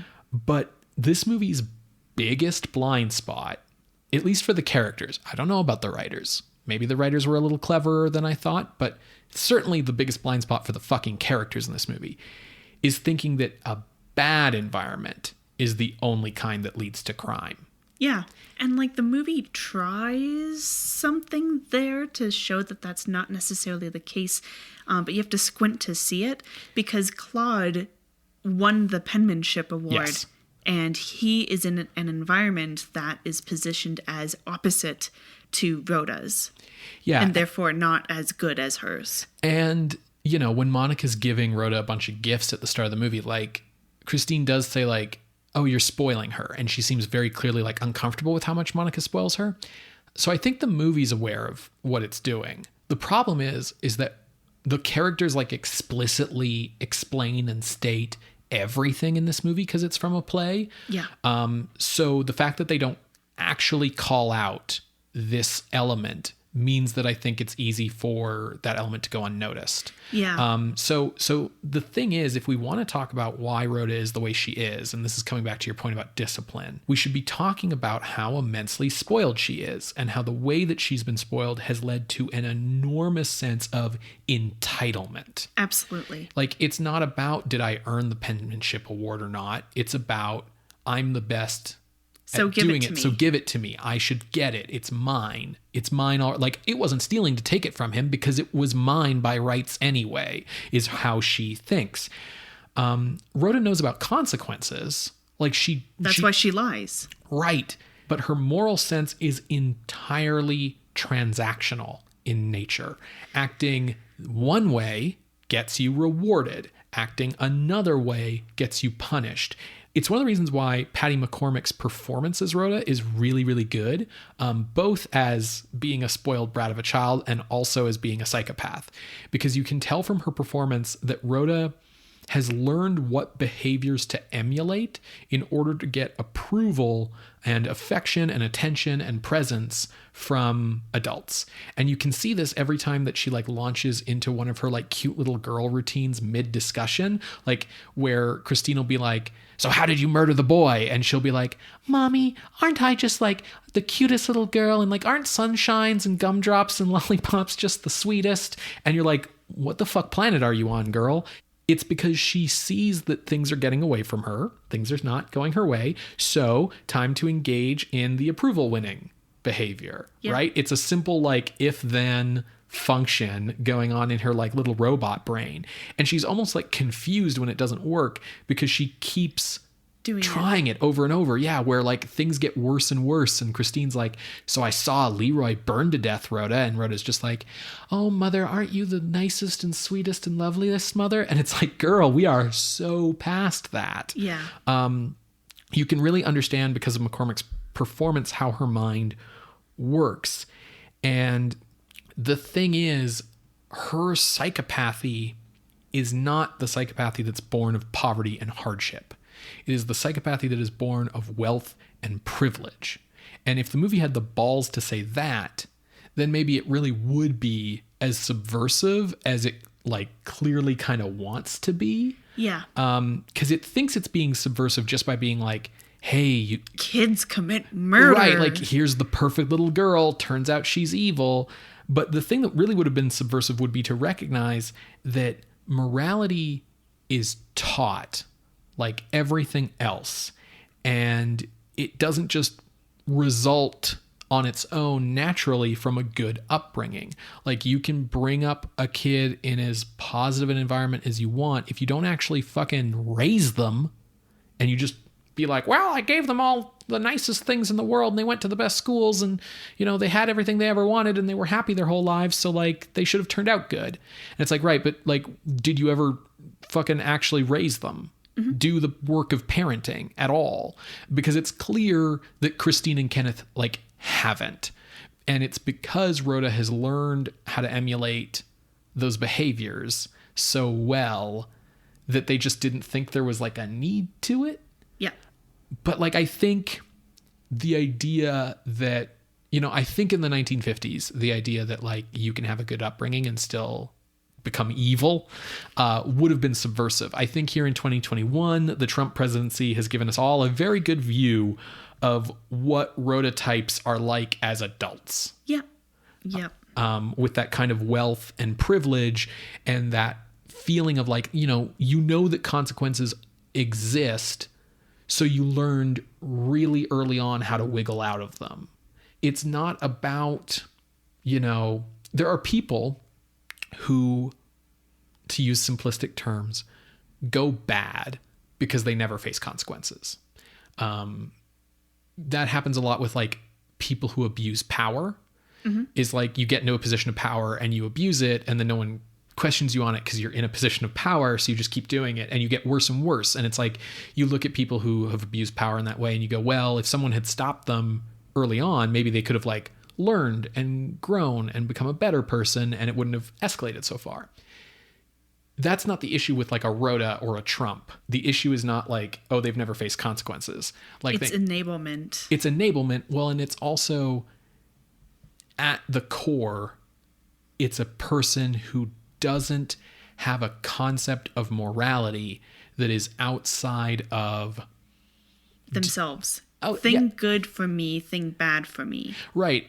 And doesn't have a sense of like social morality outside of like, if I act this way, people will like me. And if I act this way, people won't. There's no sense of like doing something good on its own, sake of right, doing on its something own good. terms. Right. Like, I'm not a good person because it'll get me rewards and keep me out of prison. I'm a good person because I like doing good things for people because it's good. I feel bad when bad things happen to other people. Right. And so like, you know, it's the I don't know how to explain to you that you should care about other people exactly thing. And it's just, you know, that's what Rhoda doesn't have. I think you've really identified why The Bad Seed would need an updating if it were to come out today. Mm-hmm. And it also makes me think about future movies of Demon Child, specifically like The Omen with Damien, where kid is evil because he's the devil. Yes. And, you know, it gives me a little bit of respect for The Bad Seed in the sense that it's not because she's the devil. Yeah, it's more realistic. Yeah. If you're interested in watching this movie and you haven't seen it, listener, like, don't go in expecting something that'll feel like a horror movie. Like, I think it's a horror movie because Christine goes through a very horrific like experience, and the movie's like talking about some real like fears that people have and diving into them. But in terms of like structure and tone, this is a 1950s melodrama. Like, Marlon Brando would not be out of place like tearing his shirt open in this movie. Christine! Like, that's sort of the level of histrionics that we are like operating on. And the whole like all set in one house kind of thing where we never really escape the living room that much, like, really gives it that like kitchen sink drama feel. The reason why it's so difficult to watch for me, the reason why it kind of fucked me up, was part of it is because of how it's structured like a play. So we never really get away from Christine. We are like stuck to watching her break down the whole movie. And that's so difficult. And it comes back to what you were saying about the score, in that like the whole pitch of the movie is set so high the whole way through. That can become really draining on you by the end of the movie. There isn't variation in like tone or pacing or pitch because we don't escape the living room. The issue here is that the movie retains a very tell, don't show approach to events, where characters enter in and describe things, or characters go to a window and they watch something happen that we don't see. I will say that did underline the horror of Leroy's death. Yeah, this approach has its pros and cons. Like Alfred Hitchcock's Rope or Dial M for Murder, they retain their stage play quality of being trapped in one place for the whole movie. But those movies work because the exciting events happen in that room. Mm-hmm. Like, we see Grace Kelly get attacked and kill the guy with the scissors in Dial M for Murder. The problem with this movie is that all of the action happens off stage, off camera, and is explained to us later. Like, Rhoda just leaves to go do stuff and then comes back later and we have to find out who she's killed this time, right? And we just stick with Christine the whole time. It does make us feel as trapped as Christine, so it helps us like empathize with her like feeling of, you know, entrapment. And it also enables us, like, we learn as she learns about Rhoda's actions, so you could consider that like a pro, in that like we're always with her point of view, so we're always emotionally with her. We're solving the puzzle as she's solving the puzzle. The problem is, by keeping all of Rhoda's murders off screen, the movie loses a ton of steam, and there isn't a lot to break up just like a series of scenes of Christine having progressively more and more extreme breakdowns in the living room with various scene partners. It would have been interesting to see Rhoda commit some of these murders. Yes. And like the coldness that she could have had. And that would have, I think, made this more of a horror movie. Like, because you need to have a sense of threat in a horror movie. And we never really have a sense of threat because Rhoda never really threatens Christine, and we're with Christine's POV almost exclusively. Yeah. So the fear that Christine has is just, what am I going to do about Rhoda? Not necessarily like if this movie was remade today, as you were saying, the third act wouldn't be, I'm going to quietly drug my kid to death while I read her a bedtime story.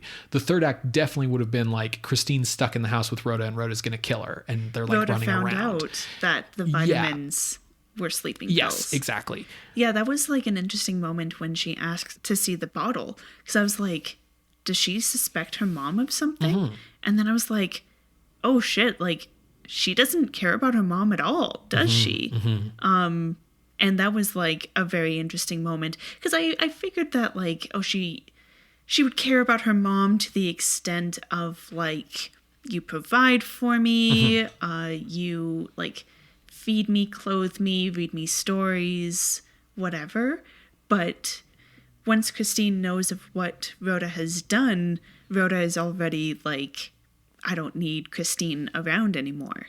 She's possibly a threat to me being a person. Yeah, it's worth noting that it's obvious when Rhoda is putting on the like innocent little girl routine that that's like a big lie where she's trying to just disarm Christine. But it's worth noting that the times where Rhoda breaks down crying and as if she's like afraid of what's going to happen to her and like, you know, all that kind of thing, and like is hugging Christine and displaying like some actual like emotion of like recognition of the like gravity of her situation, that's all in act 2. Yeah. That's just, I've learned what I need right now from you isn't approval. I need sympathy, because if you sympathize with me, you'll keep me alive. And so I'm going to cry to evoke sympathy. Like, you have to realize that everything that Rhoda does is bullshit. Yeah. Leroy's death being off screen is effective because of the sound design of his screaming mixed with Rhoda's accelerating piano play. We get to imagine something much, much grislier than we could have seen on screen in 1956, and that increases the horror. But like, we could have seen Rhoda locking him into the shed, right? We could have seen Rhoda like going down there and being like confronting him and being really creepy and cold and like fucking throwing the matches down there and then running up and like locking him in. It could have even been almost like, not quite a montage, but cutting between Christine talking with Monica about like Monica offering sleeping pills because you look tired, whatever. And we see a close-up shot of a match being struck. We see a close-up of some smoke coming out of a window. We see a close-up of Rhoda locking the shed doors. Yeah, like Alfred Hitchcock said that one of the prime tenets of suspense is meanwhile back at the ranch, right? Like, you have to do intercutting to build up suspense. And this movie doesn't have like fucking any of that, right? Until the new ending, which is obvious. Which even also isn't done to the best of its ability. Right. So the thing is like, we should have seen more of her murders on screen. And we could have even seen her kill Claude Daigle. Like, yeah, that kind of like takes the wind out of like Christine slowly figuring it out at the start of the movie or whatever. But as I mentioned earlier, the audience already knows Rhoda's the killer. That's why they bought a ticket. It also would have made this movie much shorter. This is like just over 2 hours, and it can kind of feel like it. Like, we don't get to Christine suspecting Rhoda of Claude's death until like an hour in. Yeah, because we've been slowly piecing it together, right? And it's just like, okay, can we like shave off even just like 20 minutes? Well, and the other thing too is, even if you had kept everything and you had just added a bunch of scenes of Rhoda murdering people, and the movie turned out to be like 2.5 hours, which just like never would have happened in 1956. But like, let's say that's what you ended up with. I think the movie would still feel shorter because there would have been a variety of pacing. And we would have been able to cut some of the scenes where people are talking about what happened off screen. Right, yeah, you don't have to have, you know, Rhoda come in and be like, so then I did this, that, and the other thing while I was gone, because we fucking saw it. Yeah, so as it stands, I feel like the movie that we get is much more interested in being a melodrama than being a horror movie, partially because I think there was a fear that if they exploited the horror aspects to their fullest extent, they would not have gotten code approval. But it's one of those things where you're just looking at the studio and being like, then why did you do this story. And you see this happen so often in the Code era, where like a book comes out and it's like a controversial bestseller because it's about like, you know, I don't know, like a white man and a black woman falling in love or something like that. And so then it's like, oh, it's a bestseller. Okay, well, I guess we'll make it into a movie. And then it's like, right, but the code doesn't allow for miscegenation. And so then you're like, okay, well, what if the story is that he's white and she's white, but she's like poor?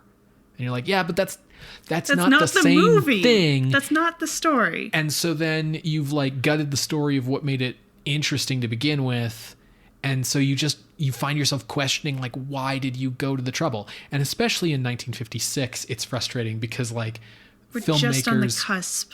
Yeah. Filmmakers like Otto Preminger and Billy Wilder are saying, fuck you to the code. I mean, it's going to be another like 10 years before the code actually goes away. But like... It's about to lose its teeth. Yes. It's getting a revision in December 1956 that we're going to talk about when we get there. That like they could have fucking just waited a bit for this movie and had much more of an effective product. Yeah. Well, let's compare the product to some other product. As we compare products, I think it's just worth mentioning a few of the other films we've had that have had children as the central character. Now, this movie is explicitly for adults, as we have said, but I think it's worth calling out Curse of the Cat People, a horror movie for children, which came out in 1944 and is currently ranked at number 103. I feel like there's a general sense that people have that movies with kids are bad. That is not the case with Curse of the Cat People. Right. A movie that is bad, but ranked higher for a horror movie, is Invaders from Mars. Oh, yeah. From 1953, ranked at number 92. It's not necessarily bad. It's just cheap and bad. Yeah, it's just cheap. Cheap is the main word I would use to describe that movie. And then the next movie I want to call out, which I think is strangely, interestingly comparable, is The Night of the Hunter from 1955, ranked at number 30. Yeah. I mean, Evelyn Warden is basically playing the same character in both movies, which is the person who just thinks that the serial killer is the greatest person on the planet. Yep.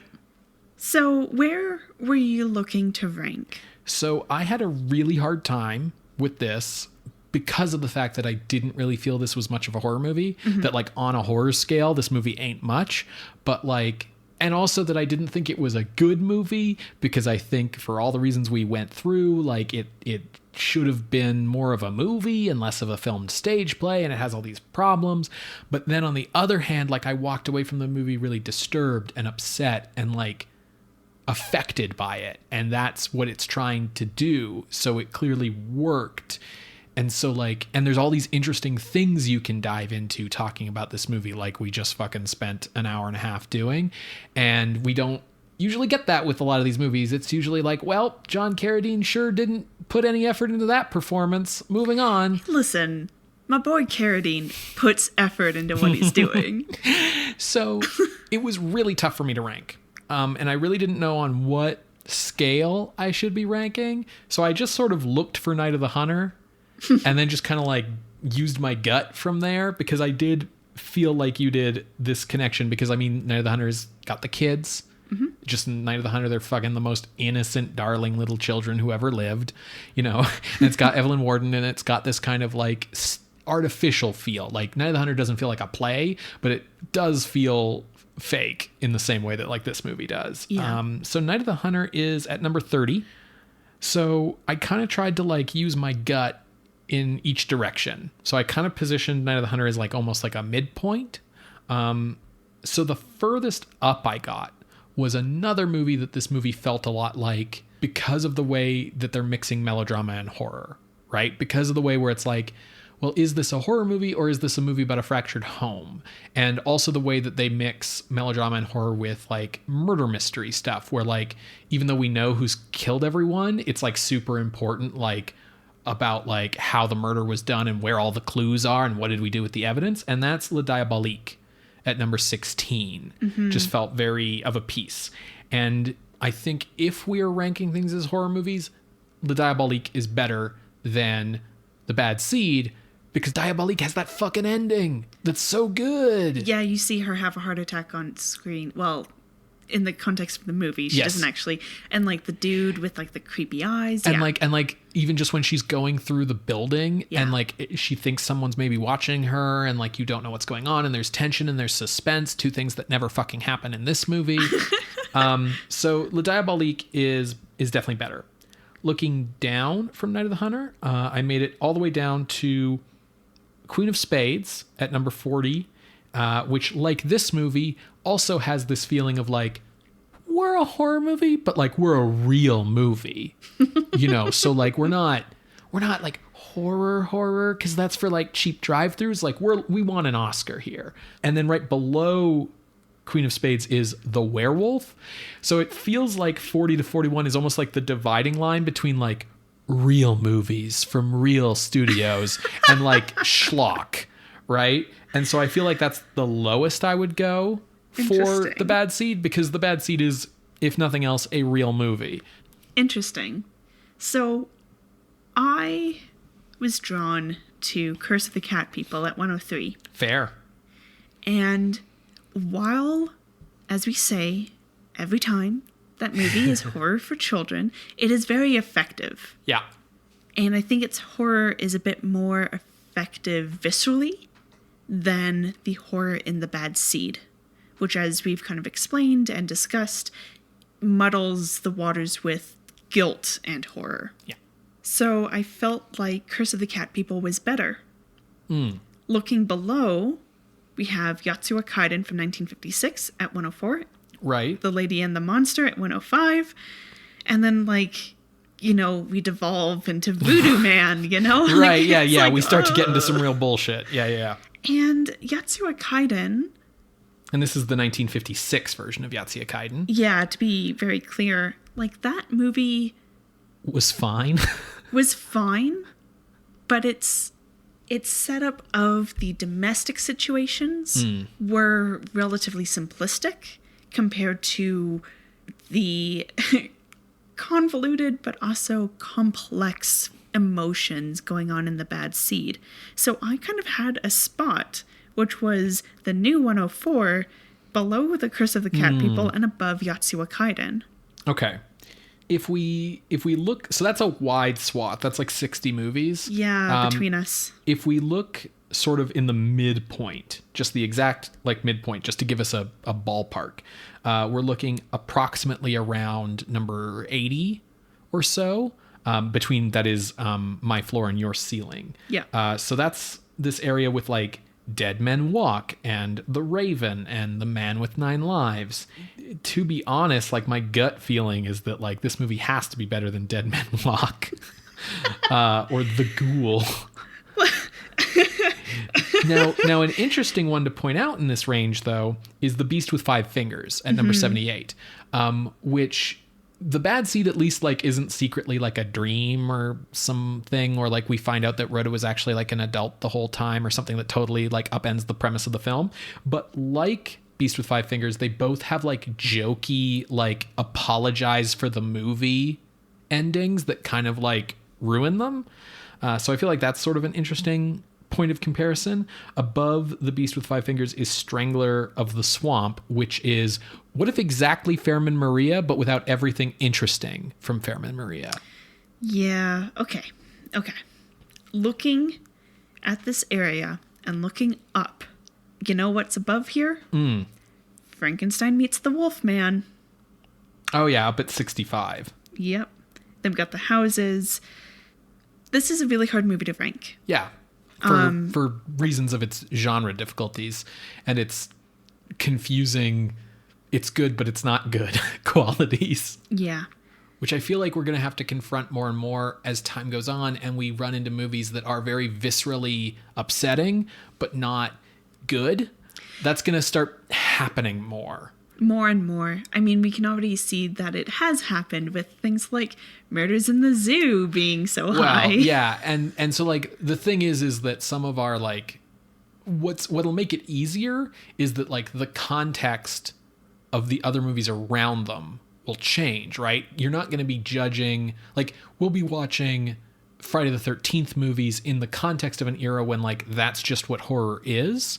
It's tough right now because we're on like a cusp of what horror is changing. And so it's like, how do you compare The Bad Seed to like it came from outer space, right?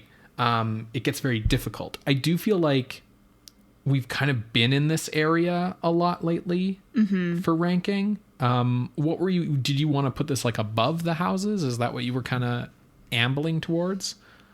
I feel like I would put this no higher than The Black Room. Yeah. And looking below that, I feel like it probably should not go below It Came from Outer Space. Yeah, I agree that probably this shouldn't go above The Black Room. Above there, we have stuff like The 26th Student of Prague. We have Freaks. You know, we've got stronger stuff. Below The Black Room is Cult of the Cobra. Jujin Yuki Otoko. It's tough for me because I feel like The Bad Seed on like a craft level is a lot better than what's in this area. But, you know, then it's like, but what about on a horror level? Or what about like as a movie? Or what about, you know, it's tough to rank, as you've said. Thinking of the performances. Sure. I think Nancy Kelly does worlds above the acting in Cult of the Cobra and things below this. Cult of the Cobra is a very interesting movie, but it is interesting almost entirely by accident. Yeah, that's a great way to describe it. So I think below The Black Room, but above Cult of the Cobra. Okay. I think that's a nice compromise spot. You know, it's not up in the rarefied atmosphere I was looking at, but it's like higher than what the halfway point was between our ranges. I'm happy with that. Awesome. Okay, so entering the list at the new number 58 is The Bad Seed from 1956, directed by Mervyn LeRoy. If you would like to see this list, you can go to our website, screamscenepodcast.tumblr.com. There you can find links to the other episodes we've mentioned today, as well as our appeals box. If you would like to contest this or any other ranking on the list, you can reach us through our Ask box on Tumblr. You can reach out over email at screamscenepodcast@gmail.com or over Twitter @_screamscene.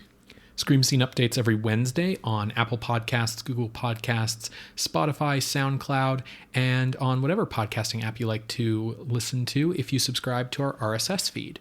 If you want to help the show out, you can leave us a rating or a review on your podcasting app of choice.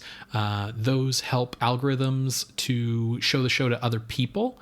If you want to help spread the word of the show without the use of algorithms, you can do it yourself by just telling a friend about it on social media or in a socially distanced yelling match, however you talk to people these days.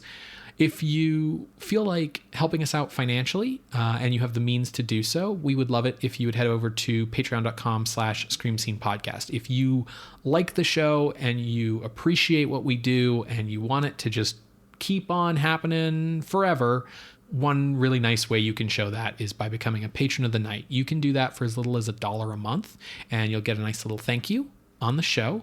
At the $5 and $10 levels, you get access to bonus content. $5 gets you weekly bonus audio, usually cut content from past episodes. I think we had like a 15-minute one go up recently from the Thing from Another World episode. So that's a lot of fun. The $10 level gets you access to a lot of special projects that we've done, movie reviews, short fiction.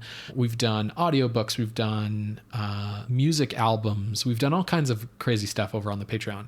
So if you want to show how much you enjoy the program and you also maybe want some extra goodies, head over to patreon.com/screamscenepod. Well, Ben, this has been quite an episode. This bad seed is more like a bad bush. What are we watching next week? Next week, Sarah, we are heading back to the UK and revisiting Hammer Studios for their X-rated follow-up to the Quatermass experiment. It's X the Unknown. Amazing. And the Patreon audio that just went up this week was from the man from Planet X. That's right. So lots of synergy going on. It's extraordinary. Excellent. See you next week, Creatures of the Night. Bye. Bye.